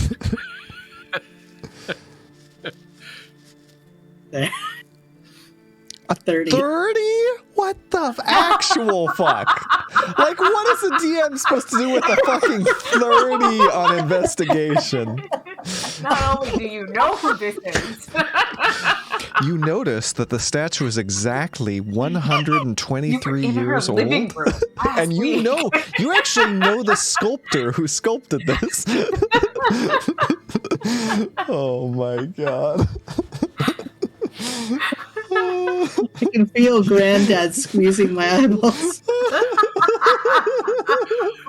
that guy in the cave with the bellows is That's The guy in the Granddad cave no with the matter bellows what. is like bellowing air right into the back of your eyeballs. Yeah. You feel him.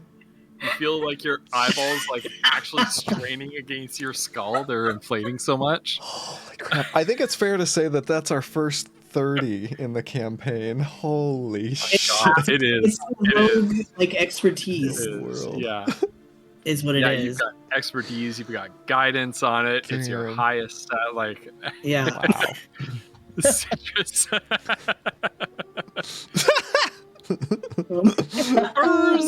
Quantum computing. Oh my god. Oh my goodness. Oh my gosh. right, So for DM. anybody who doesn't know, so Mazra gained her first paladin level after an encounter with an old orcish blacksmith who turned out to basically be a god in disguise. So he's pumping the bellows, pumping the divine air into her eyeballs. And Mazra, who stood outside the temple and like slagged off the gods and the whole idea of religion, has just been like Gods grant me guidance. I didn't mean it. I didn't really mean it. No. It's just those other gods that suck. Yeah. It's the other ones that gods. suck. Yeah, no, my God, I didn't mean you. Yeah. Eldrigo specifically. She has a very low opinion of Eldrigo. Yeah. The god, he asked them to babysit. He's literally the nicest one. Literally the god of truth. so that the bad people Fuck don't that get guy. it. And she's like, "Fuck you, Eldrigo. I don't want to babysit your kid." What? He told it straight. He told it straight, and he's paying for it. He said it straight, and Mazda didn't like it. Yeah. All right. Yeah. So, oh my God. So a roll of 30. We're getting back to this finally. Right. Sorry. It is 100% the queen, and not only is this the queen, all these busts around the room, they're all of the queen. This whole entire room is like a shrine to the slain queen of Amortica, which, with your roll of 30, I will go ahead and remind you, it is a generally accepted fact that Count Balian the Beautiful had a hand in her downfall and ultimate demise during the Goblin invasion. And in fact, that is why he's been rewarded with this fiefdom in the desert. Which is, but Kiona also knows that they were lovers, and I think she's told you at least that much. Mm-hmm. And so there's a whole thing there. So wait, Mazra, do you know who this is? That's the queen. If this isn't his room, someone's got a real unhealthy obsession with her. It's gotta be him. He was her lover too. Oh yeah, that was the rumor, right? Yeah. I mean, it doesn't seem like it was a rumor. His servants seemed pretty convinced that he was very in love with her, and he was so upset when she was gone. Right. Well, okay, but just to be safe, should we check? There's like 2 desks. We should see if, like, he's the one who's been down here, right? Because what if it's somebody else? I think so. Kiona's gonna go back around to the side of the statue and look up at its head and see if there's any buttons on the back of its head. There are no buttons on the back of this statue. Are the candles like tapers, or are they like votives? I've had just enough whiskey that I had to resist the urge to say there is a button, and when it does, like, her mouth opens and it's like, "I love you, Badian." But there's not. Okay. That's not what happened. No. This is so off the rails. I love it. All right. You're so strong. You're so beautiful. Right, then Kiona will look at this desk over here. Wait, Mazra, I think I see letters. Go ahead. Mm. Okay. I figure we might as well just roll. It's yeah, that's fair. It's like literally just a display table. This one. It is March break. I don't gotta face the kids tomorrow. So Cheers, my friend. yeah. Cheers to water. Yeah, there's nothing. It's fair. Water. It's fair, Cauliflumps. There's nothing there other than that marble bust, which is 100% Queen Fiannan once again. All right. So are these candles? Are they like? Oh, sorry. Go ahead. In fact, Mazra, like, you're pretty sure, like, there's no roll of 30. Once again, like, preposterously high level of detail. That's insane. From the coiffure on the I said that in such a the coiffure on the statue. You get the impression that, in fact, that stained glass window in the temple, with you can see like a little bit of the hair. Yeah, It was a stained glass window of Fiannan. Yeah, I think he's removing images of her. Why are the candles burning then? Who else would burn these candles? Speaking of those, are they like tapers, votives? Like, what kind of candles are these? They're like full size tapers. How burnt down are they? About halfway down, but once again with your stupidly high roll, you don't see any like liquid wax anywhere. You observe with your I have a moment that I can use this. That they are okay. Use it.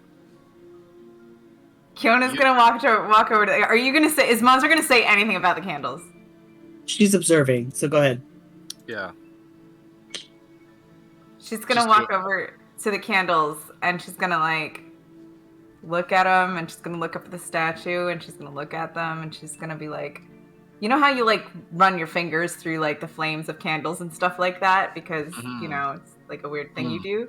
Yeah. But she's been like really, really like obsessed with the fire lately. Clearly, all of the fire things have been appealing to her. So she starts playing with the flames and making them like wave and do things and like make shapes and stuff like that and swirl around. Just because she doesn't know what else to look for at this point, and she's thinking about like the queen and like him, so she's just like making like little like maybe she's playing off this death, like what she's imagining him killing her looks like in her head, like trying to figure out what's wrong with this thing. No, because there's a weird thing going on like here. Little figures murdering each other in the flames. Yeah, you can do figures. You can do figures with it, right? What the hell is your problem? She's obsessed with this story between these two. Woman is okay, so dude, Fiona, I mean, if no one's been down here a while, part of me is assuming these are like permanently lit. Oh yeah, I guess so. What do you think? We should check. Oh, actually, thank you for posting that. You tried to do this, but it doesn't work. Oh,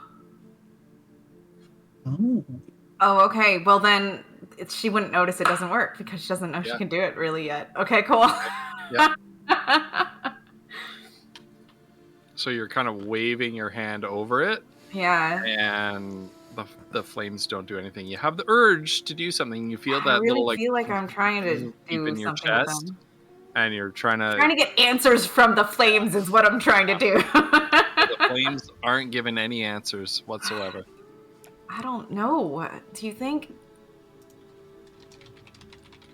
I mean, he killed her, but he's unhappy he killed her. He's clearly obsessed with her. Possible that he helped and then regretted his decision afterwards. Is it possible that he didn't kill her? But once she What do you mean? Well, I mean, the rumor is that he was given this position and everything. Like these are all possibilities. I'm sort of saying yes and, right? Like I think you guys could easily be right. But it's also possible that the rumors are wrong and he did love her and didn't kill her and is just now heartbroken and kind of just like let Galthor think that he did. I don't know. Yona's going to look at the statue and say, "A wind if winter comes, can spring be far behind?" The statues in response. Okay. Well, okay. Wait, Mazra, what about these letters? Maybe they'll have something. Can they go check them out? Yeah. The letters are written in common. There's no sort of investigation check needed. So on one of the tables is a pile of paper. As you read through it, it's evident that these are correspondences addressed to Balian from someone simply initialed with the letter F. As you read through the letters, you realize that these are love letters, all achingly romantic in tone. And as you read through them and get towards the late ones, they begin to stray into quite lurid themes and language. And they eventually become quite explicit about what this F would like to get up to with Count Balian. Okay, this part seems a bit personal, but Not for your eyes. yeah. Wait. So, hold on. Fiona's gonna look at Mazral like, No, Masha looks disgusted. Like, Wait. Oh, that's sad. Wait, but hold on. F. What was the queen's name? Theanine. no, Fianan. Fianna. Whatever. Fianna. Yep. One of those things. Well, I mean, it really seems like she loved him, and maybe he didn't then, but maybe he feels bad now, or I don't know, but he definitely feels something for her, right? What Betrayed her. What would the role be if we're Maybe. looking at these letters, though? If we're trying to look at and see, is the writing suggestive of like love from her side or just like physical desire? Can we tell that by reading it? It's hard to tell the difference. Physical desire for sure, but it's written in some pretty oopy goopy kind of language. Fair.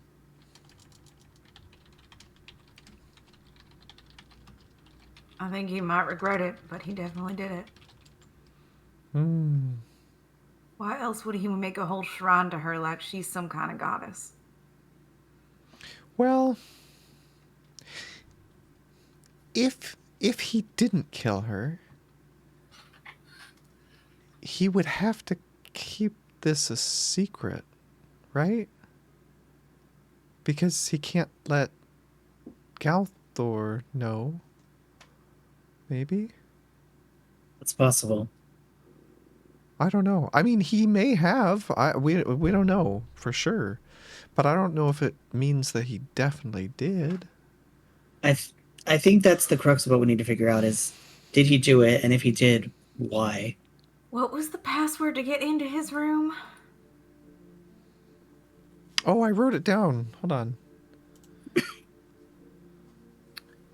Yeah, and Foodle will say it as close to how Iskander said it as he can. So there, I hit show to players. Do you guys see that? Yeah. Right. Yeah, I see that. You see it there.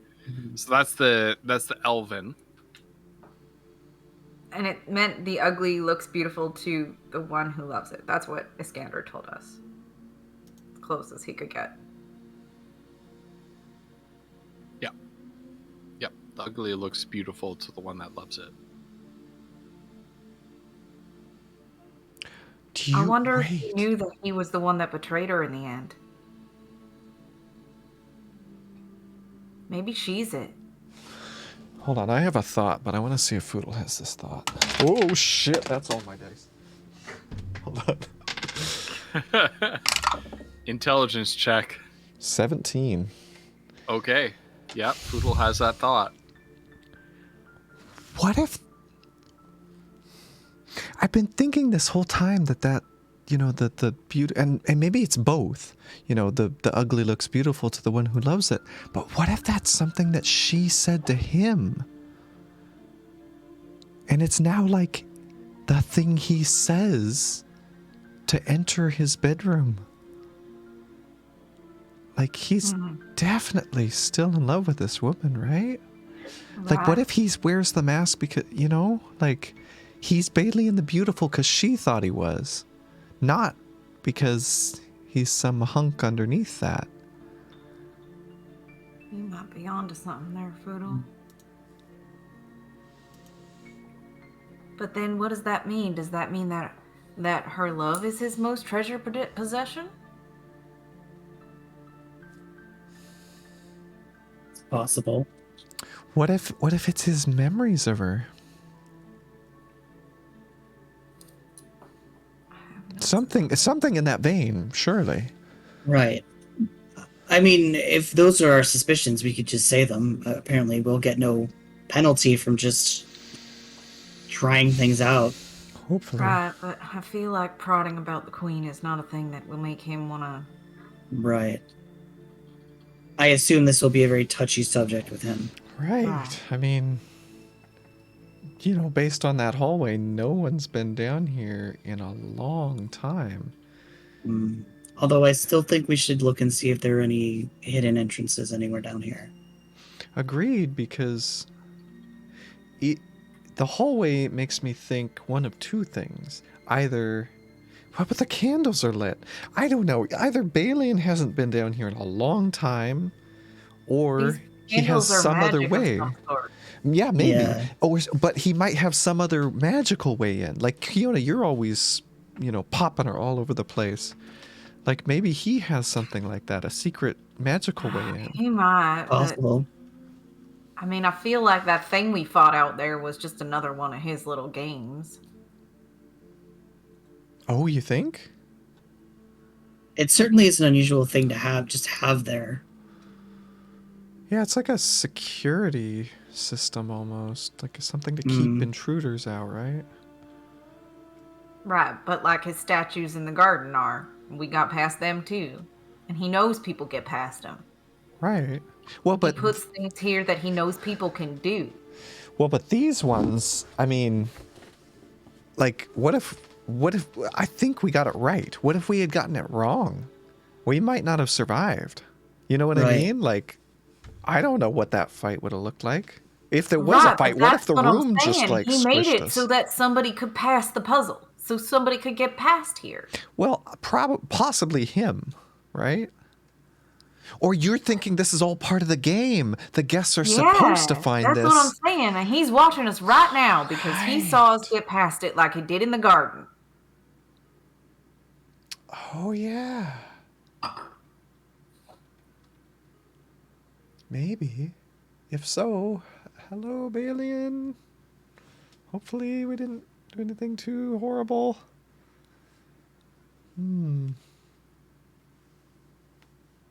Well, I guess, yeah, okay, let's do a quick search. Let's see if there's any runes or, I don't know, some sort of magical way in or like a secret door or something. Mazra, I'll help you.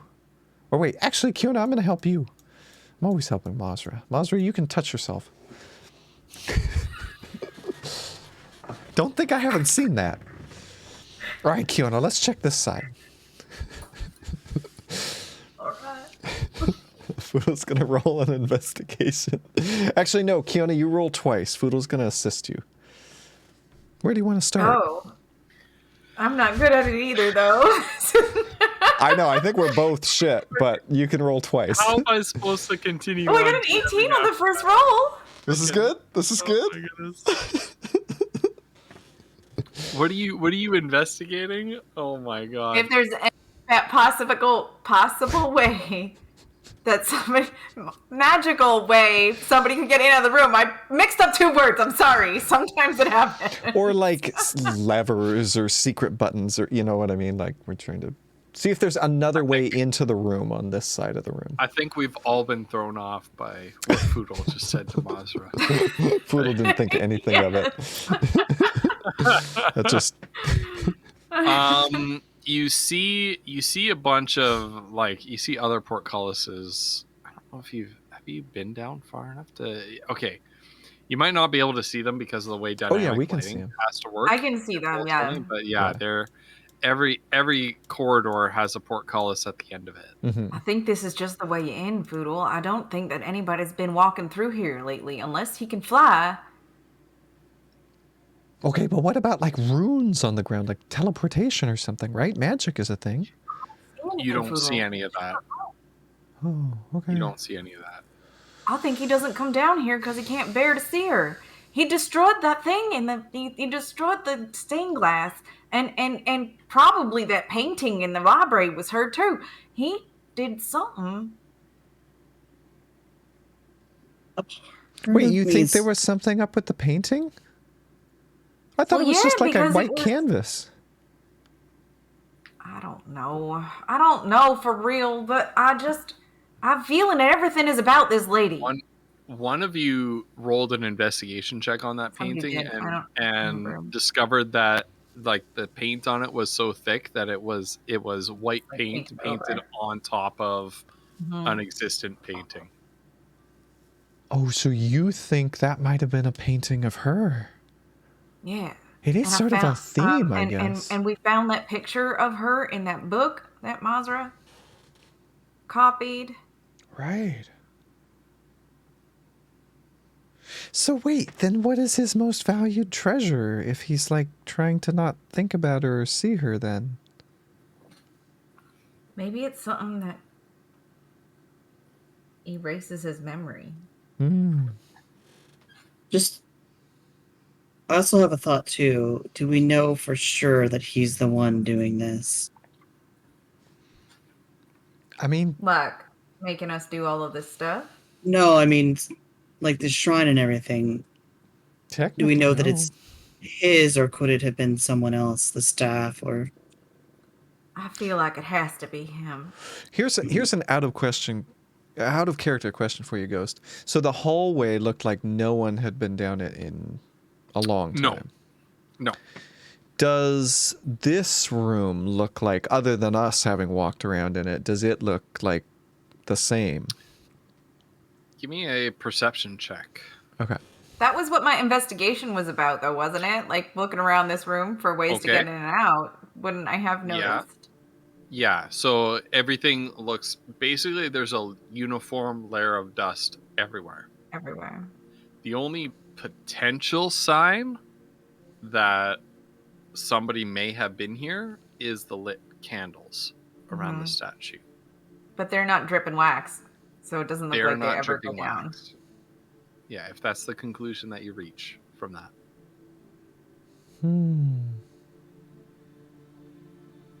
I don't know. So they're like maybe magical and they've been here for a long time. That's what I think. I was kind of trying to play with them a little bit earlier and nothing happened, so. Oh. Yeah, I think maybe you're right, Kiona.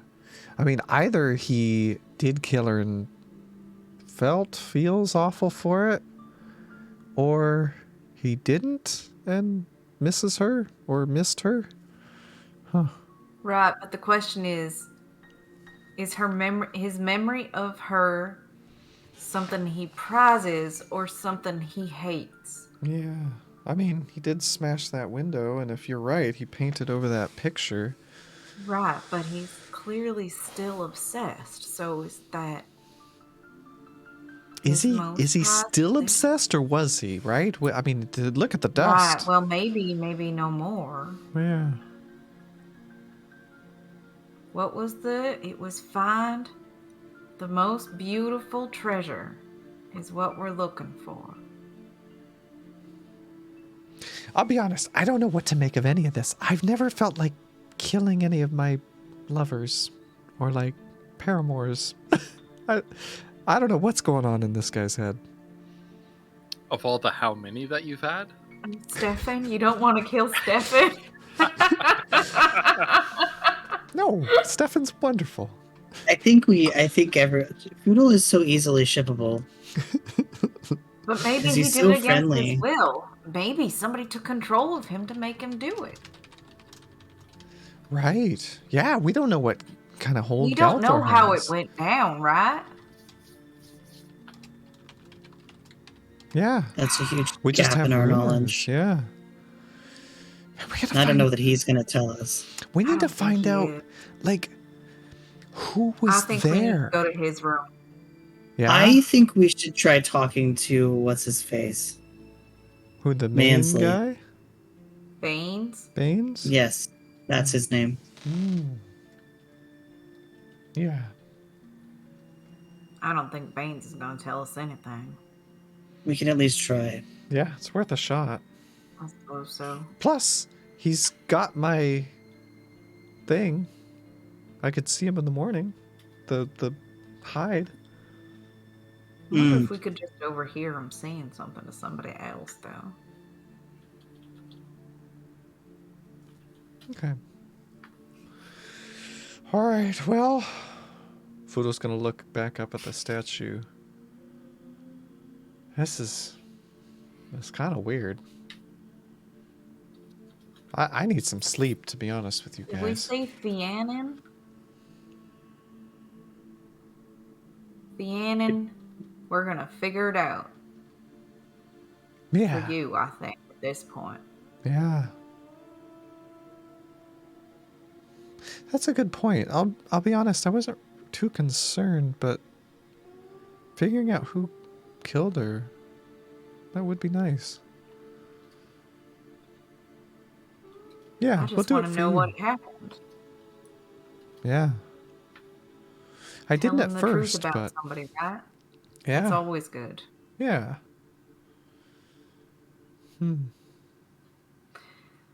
Yeah, I think I'm tired too, Foodle.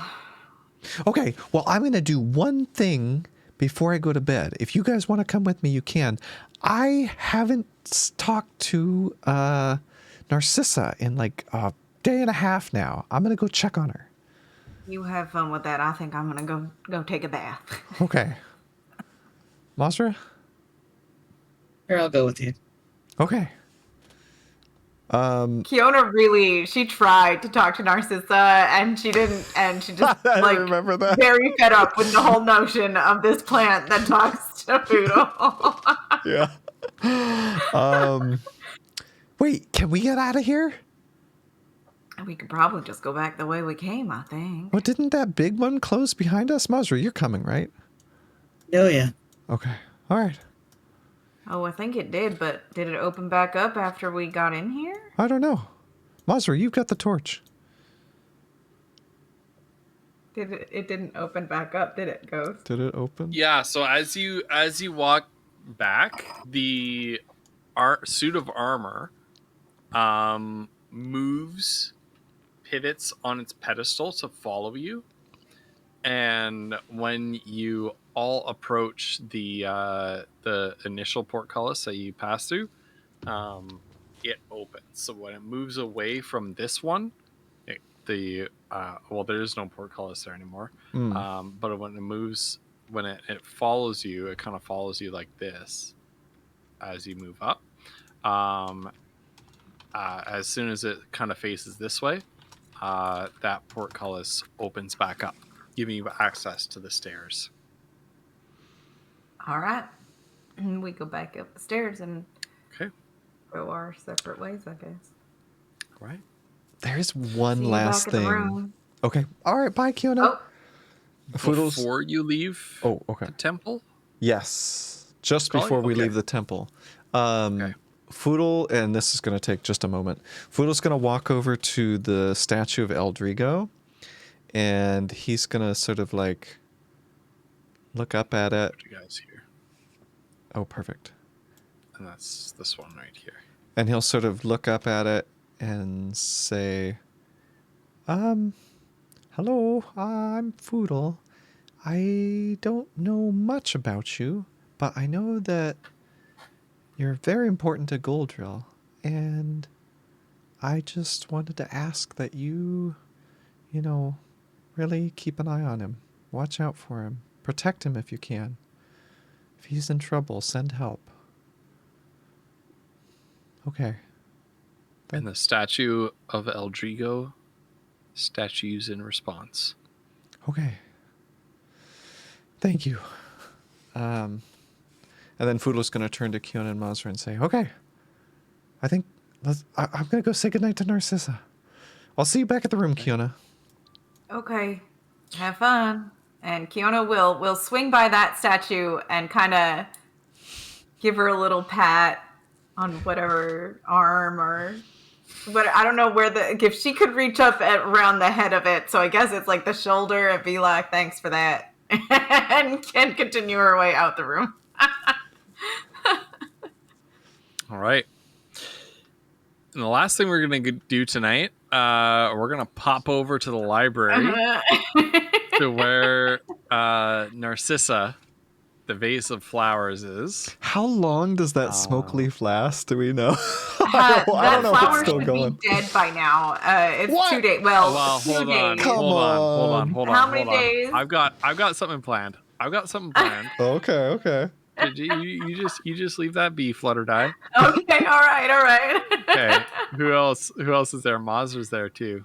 Mm-hmm. So you come in, and you for the next 10 minutes you have speak to plants, and you spent probably 4 minutes, let's say 4 or 5, easy, maybe the whole 10, I don't know, down in the little shrine to Fiannan, in the church Undercroft. But we will allow a Narcissa cameo. Yes. And so you rush back to the Tower Library, but you knowing that your time is limited, knowing that the smoke leaf is starting to wear off on you. You rush up to Narcissa. Boss, we gotta hurry. Narcissa! And the once youthful voice speaks back to you, cracked and old. Oh, if it isn't Foodle again, just as I remember you, hasn't it been an age since we've talked? Oh, it has. I've thought of you so much these minutes and hours since we last spoke. I think it's been an entire 2 days. Narcissa, I'm so sorry. We got so wrapped up in everything with Balian and... Oh, that's quite all right. You immortal creatures don't have the same sense of time as we flowers do. I'm only happy that I got to see you again. Me before too. the end. Me too. I gotta say, Narcissa. I had a good life in this library.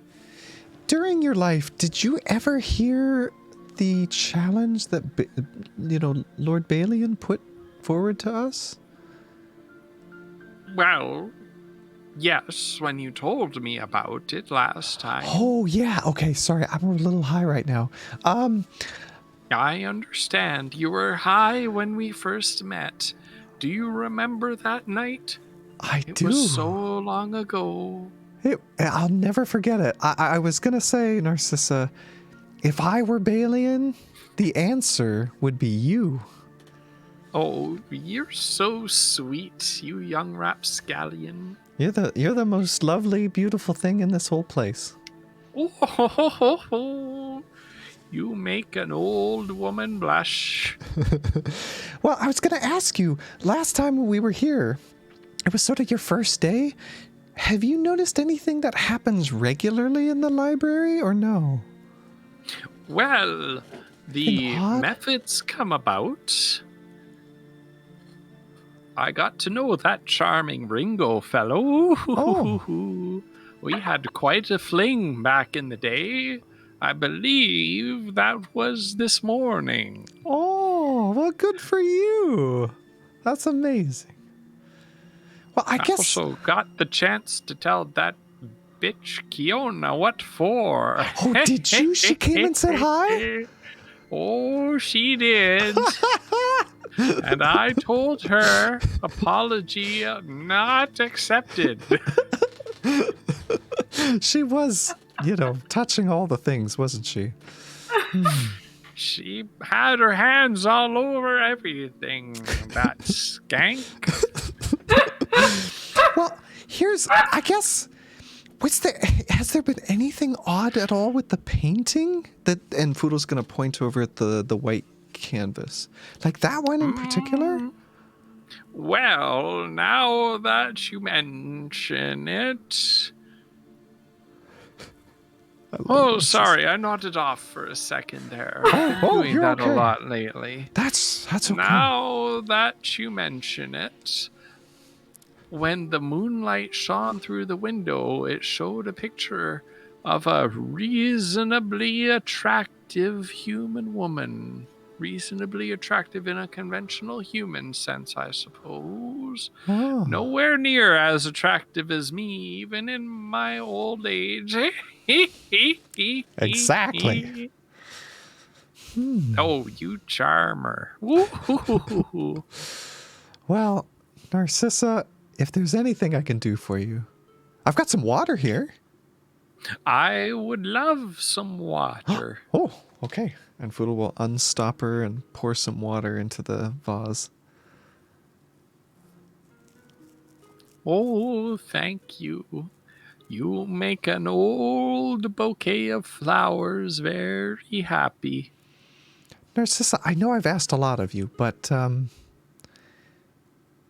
would you do me the honor of a kiss on the cheek? Oh, I certainly would. Oh, and Foodle will like push his cheek up to the roses. Mwah. Aw. Narcissa, you're the real treasure here. I'm so glad I met you. I'm so glad I met you too, Foodle. I was hoping I would get to see you again before the end. I'm so glad Now we an did. old lady can pass along happily. I'm so glad that we did.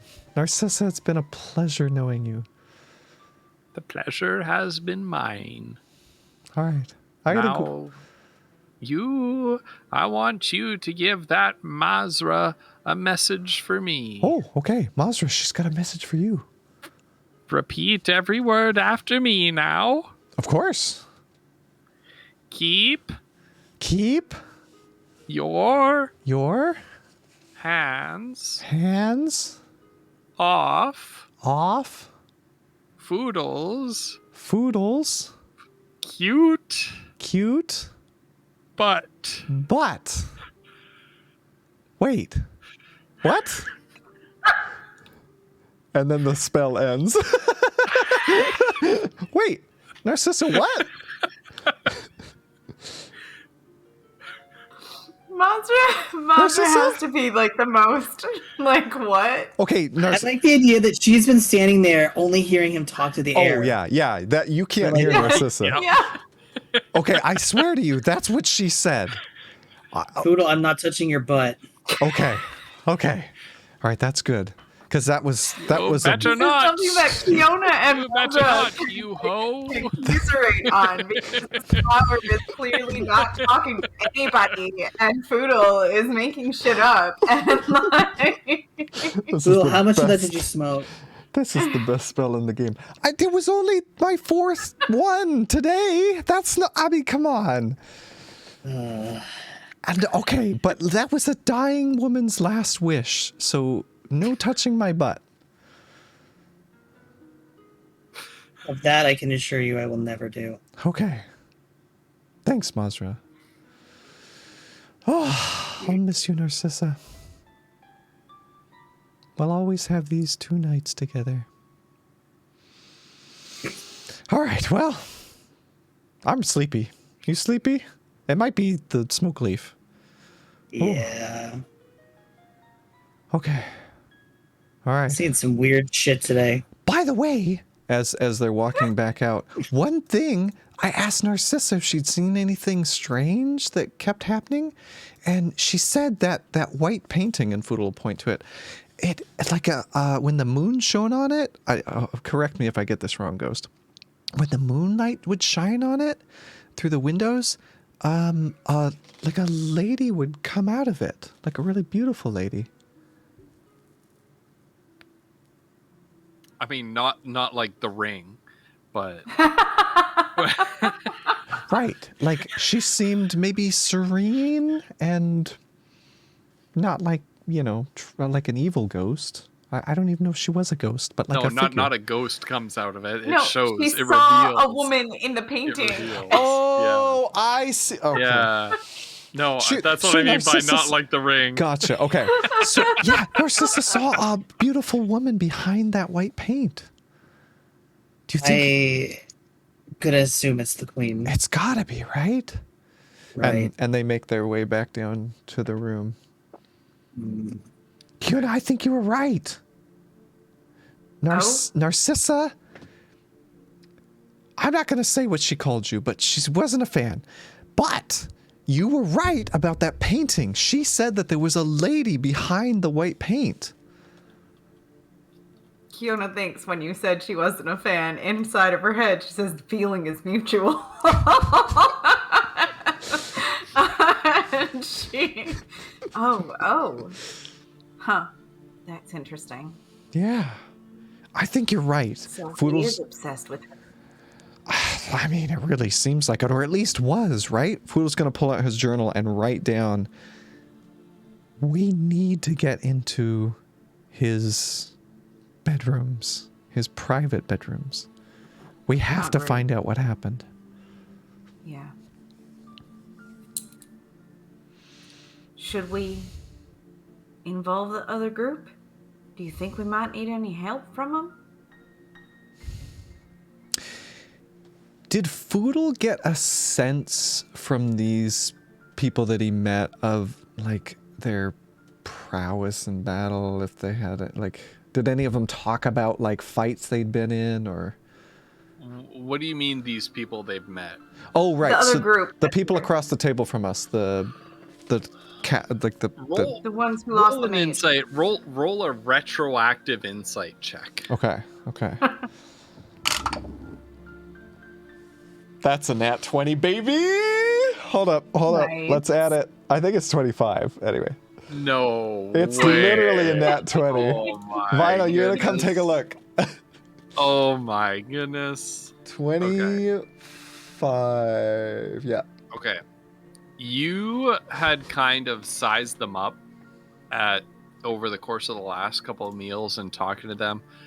They seem like they are competent in what they do, and what they do is piracy.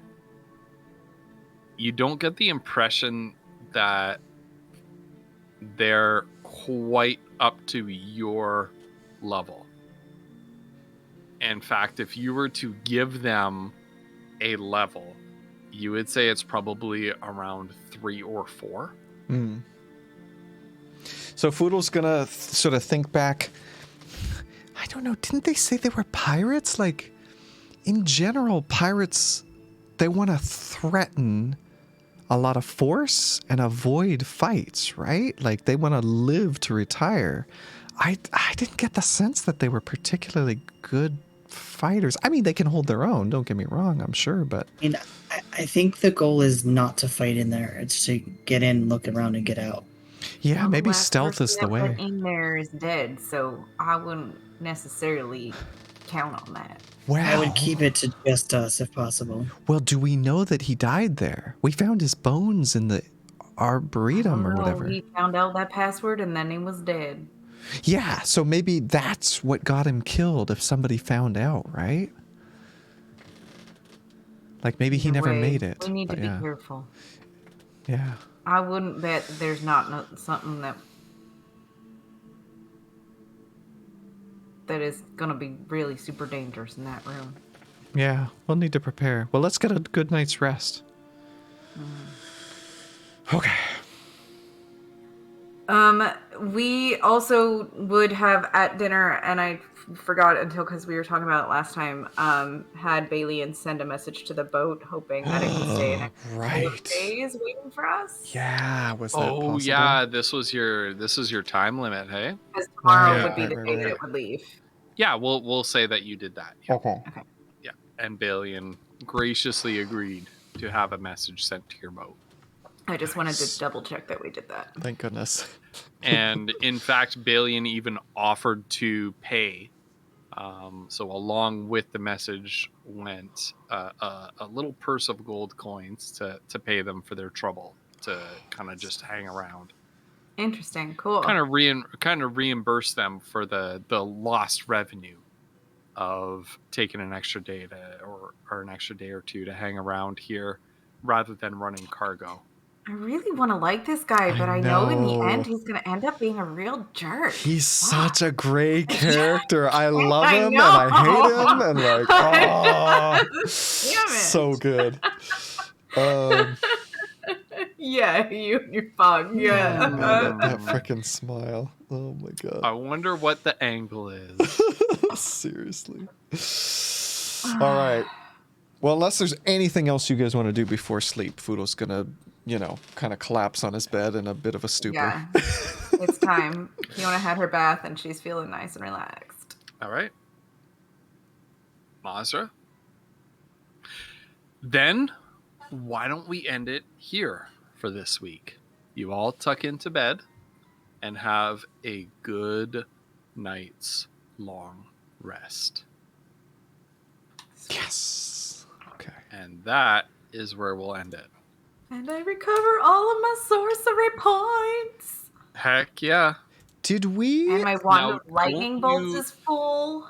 Now, don't you recover sorcery points on a short rest? No, you Or is it don't. a long rest? It's a It's long a long rest. Okay. Yeah. I was talking to Megan about this before. I That's, thought it was a uh, short or long rest, but I think that might be a druid thing because I You was playing a regain druid. all spent sorcery points when you finish a long rest. Right there in the chat. Right, Joe? Oh my god. Yeah, well. But Did we- sometimes like Poodle, your like roll thing a isn't character that updated. you a character that you like being a bad guy. I don't know, like character I know. that you like being a bad guy, a character that you don't like ending up being a good guy. Right, yeah. Like I love Yeah. that stuff. It's a fun I love that twist, stuff. for But sure. I know what Count Balian's angle is. You guys don't. Right. Maybe you're right. Mm. Maybe you're not. We're shooting in the And I dark. think and I think you guys know me well enough as a DM now to know that, sometimes I'll be like, I wonder when you're actually onto it. Mhm, yeah. You can't read him, that's the problem. Did we want to? Did we tell chat what you told us about our characters after this last session? Oh yeah, 'Cause we we- never actually announced it. We kind of alluded to it in a couple of spells and did, stuff we yeah. did, but we never actually said that it Oh happened. yeah, you did. Yep. So our characters did level. They're now level 8. Level 8, baby! Some of them are holding back some of their Yes. class features for the future. We won't say who, because our game is not about gaining levels, although that is super fun. Mhm. Our game is about being our characters. So, but yeah, we're going to have some great character moments coming up in future sessions, probably in a few sessions from now. Where we'll gain all of our level 8 features. Man, this was a fun session. Mhm. This was such a blast. Now, for my planning purposes, you discussed, I don't know if you realize that these are 2 potential paths forward, but you discussed what are to me 2 potential paths forward. One is going straight to the Master's Quarter, which is Balian's chambers. Another path forward is to talk to Baines. What order are you going to do those in? Right. I think we need to talk to Baines first because we need to find a little Yeah, bit maybe about. we catch him after breakfast. Yeah, and we might need to work with you a little bit, Ghost, on my thought because we need to. We can't just go into his bedroom because he could be there. We need to find a time when he's generally not there to go in there, right? Like, so how closely we've been watching his schedule and stuff like that. Anyway, oh gosh, we got to figure this stuff out. I am Pepe hand rubbing big time right now. Yeah. Because there was something that myself and my anonymous co-conspirators have kind of like scratched the surface of wanting to do. That if you're going to talk to Baines first, oh yes. Oh, I good. cannot wait for this. Oh boy. good. No, I'm Tune in next regretting week. that. Next week is gonna be the most like Oh, no. I don't even know how we're gonna do this Oh mechanically. no! I Oh, cannot no. wait. I This is gonna cannot be wait. terrible, you guys. This is Oh, gonna be God. amazing. Is This is it? how we die. Is it? It's gonna be amazing. Oh boy. Amazing for man. the DM is not amazing for Right? us. Me, I'm still This gonna- is actually how we Oh die. no, it's not just gonna be amazing for me. It's also No, gonna be it's going to amazing. be amazing for the people in the chat who are It's always also trying gonna be to kill amazing us. for Chat's people. gonna Finally love get it. their Yeah, chance. yeah. That's the thing. Oh my gosh! I just touch the butt. Push the button. oh my god. So Narcissus I the don't, best. I don't know if all of you like Joe, Ali. I don't know if you saw the original appearance of Narcissa, but she was 100% It's a character that I did not plan for. He had to She create came her whole about- cloth. She came about because Collie rolled that same like speak with plants on the smoke leaf, and just all of a sudden, oh, I can talk to the roses. So I had to come up with some frickin' like the vase of roses was there, but was not supposed to be a character. It was a component of a puzzle. It was supposed to be an inanimate object. Oh my gosh. God. And she Oh, was like, Squiggy. oh, Listen. she was like a young valley girl 2 Yeah. days ago. Yeah, she was Right, like, she was. She was bitch. a nasty little Back bitch 2 up. days She was- ago. yeah. Now she's a nasty old bitch. Actually, she's dead now, but that's fine. So good. I just She was Oh, a fresh Narcissus. cut vase of roses, which Goes- I I will say- knew she was not gonna last more than a couple days. So I Right. was like, if we come back to her, she's got to be an old granny. That's Yeah. amazing. I love that. I never would have thought of that. That is absolutely amazing. I Oh my think God. that pertaining to that, I don't know. There was a moment earlier tonight when I wanted to ask you if you had just made something up that you told us, because we just started like asking or saying, we always do this where we throw shit in front of you that probably isn't something you prepared for, and you Poor always ghost. come up with the best like Oh, jeez. explanations. And Yeah. I can't remember what it was though. It was like. Oh, from tonight? Yeah, it was tonight. I Oh, remember oh, distinctly oh. thinking while you were talking at one point tonight was like, did he have this planned? Like, why would he have something like this? It was just in my head, like, why would he have that? I don't know what I you're don't talking remember about what it was. specifically. Because he's Oh. Ghost Pepper. He thinks of everything. I know it I really just don't. amazes me.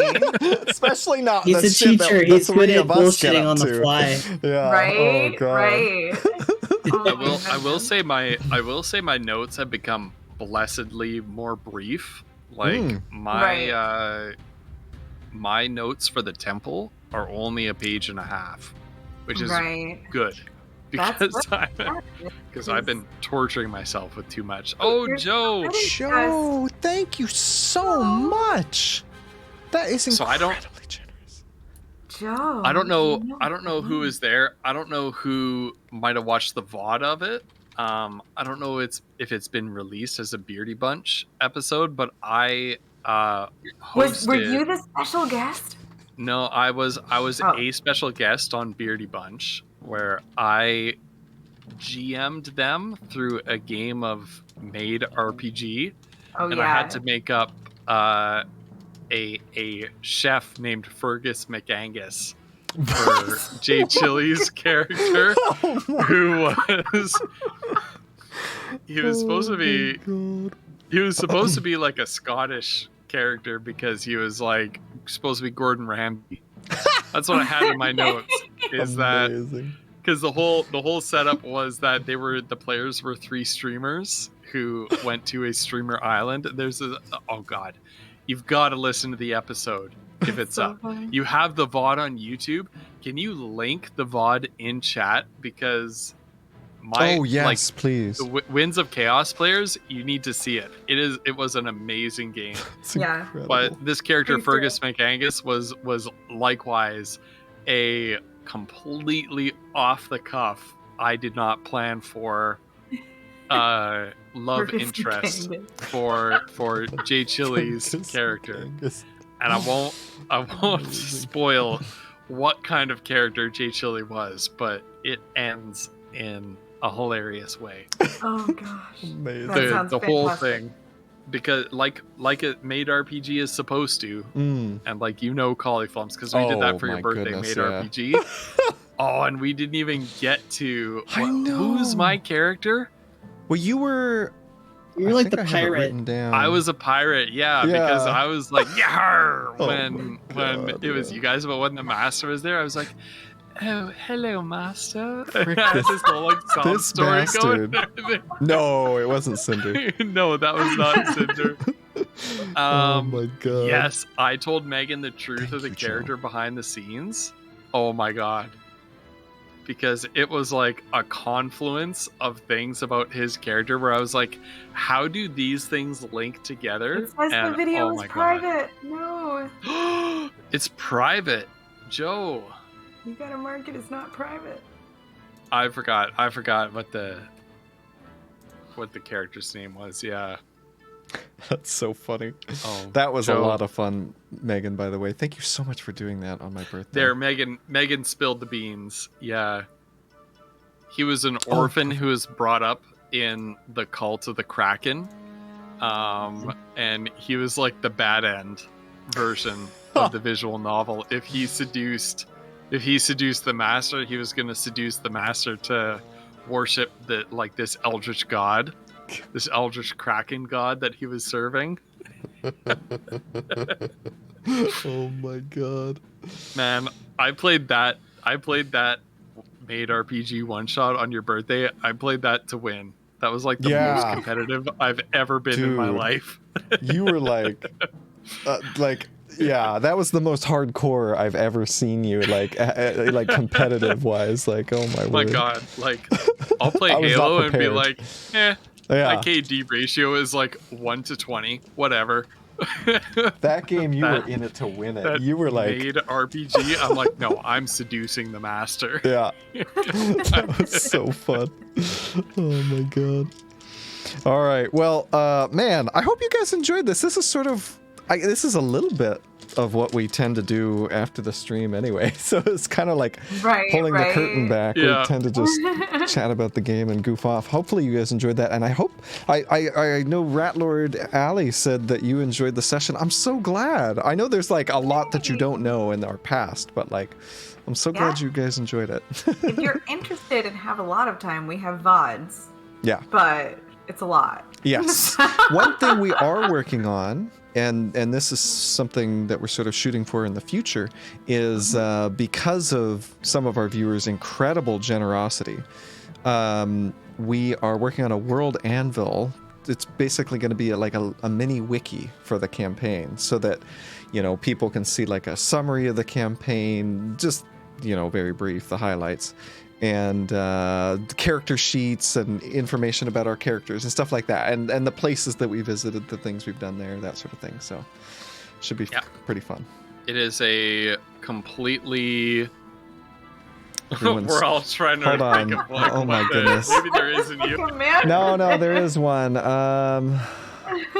Oh, that's it. Oh, it's WOC, for frick's sake. Why is it that, of all things? Oh well, my we God. really need to consolidate Nice, these Megan. commands. Jeez, our commands are Well, all right. yeah. Hold on, I'm gonna write that so in the for group anybody chat. for anybody who doesn't know, we rotate around different channels. So Megan Starborn Striker popped the D&D command. That shows that you what all of our channels are. So next week we're going to be on Flutterdice channel, unless Woof is going to host. Where's Woof? There. Woof is affiliate now. He can host. Yes. Anytime he wants to set up for it. But we're going to try to add Woof into the rotation in the near future. But Yes. it's, you know, as it stands, precluding a Woof host is going to be Flutter, and then it's going to be over to me. Mhm. And I know But yeah, that's we briefly mentioned, and we're toying with the idea of maybe doing another Saturday sort of longer session. We'll see. We don't know when, but that would be really, we don't know really when. fun. Yeah. Maybe Relatively soon. Yeah. yeah, maybe in April. If not in April, certainly Cauliflumps and I are going to have a long weekend in May. for Victoria Day long weekend. May be hard for me to do depending on the Okay. dates. So We don't need to work anything out on No. stream. The point is we're gonna try to do a That's what long we're hoping. form Saturday stream Yeah. at some point. But yeah, Joe says that Beardy Bunch VOD should be public now. Yes, yeah, and I have confirmed that it is. I've got it here. Okay. So, Cool. Yeah. not that you guys can see. But man, this was a fun session. Yes. A decidedly puzzle-based session. There was only one combat encounter, and it was just one lone mimic. But man, Poor thing. that was a fun time. Kiana I'm burned really, that really thing to a glad we're getting crisp. a long rest because I was running out of spell slots. Yeah. We had a lot of encounters that day. Man, that was cool. And I cannot wait for next week. I'm holding you to that consulting Banes first. Yeah. I think that's You've the way made to do decision. Yeah, oh yeah, we're Made gonna the do that. choice. Yeah, we'll Yeah. have breakfast and then do the Banes thing. it. Yeah. I'm so concerned. I don't like it when he's Love happy. it. Oh, God. Love it. Love it. All right, chat. Thank you, everyone, for being here. I'm so glad that you guys enjoyed. We are going to raid. Who the heck are we going to raid? Oh, God. There's some amazing peeps on right now. I think I have not raided Glitter in ages. It's a definitely. Oh no, Glitter's raiding somebody else right now. Okay, never mind. We're not going to raid Glitter. She just raided. Sabagino. Oh yeah, Sabagino's playing Elden Ring. All right, I know we've got some Elden Ring fans in here. Yes. Slash Give in raid. to the ring. Am I spelling this right? Sabagino. Yeah. Nice. Okay, perfect. S-A-B-A-G-I-N-O, I got it. Oh, I guess I could have just looked here. Anyway, Sabagino, he's I can't remember how we ended up meeting him. Super chill, super cool guy. Yeah, really cool guy. Yeah, he's the full. I'm not confusing him with anything. He's like the full on got that ridiculous Canadian stuff like the. What is it? Maybe I'm confusing him. Anyway, it doesn't matter. He's a super cool guy playing Elden Ring. I'll catch you guys there.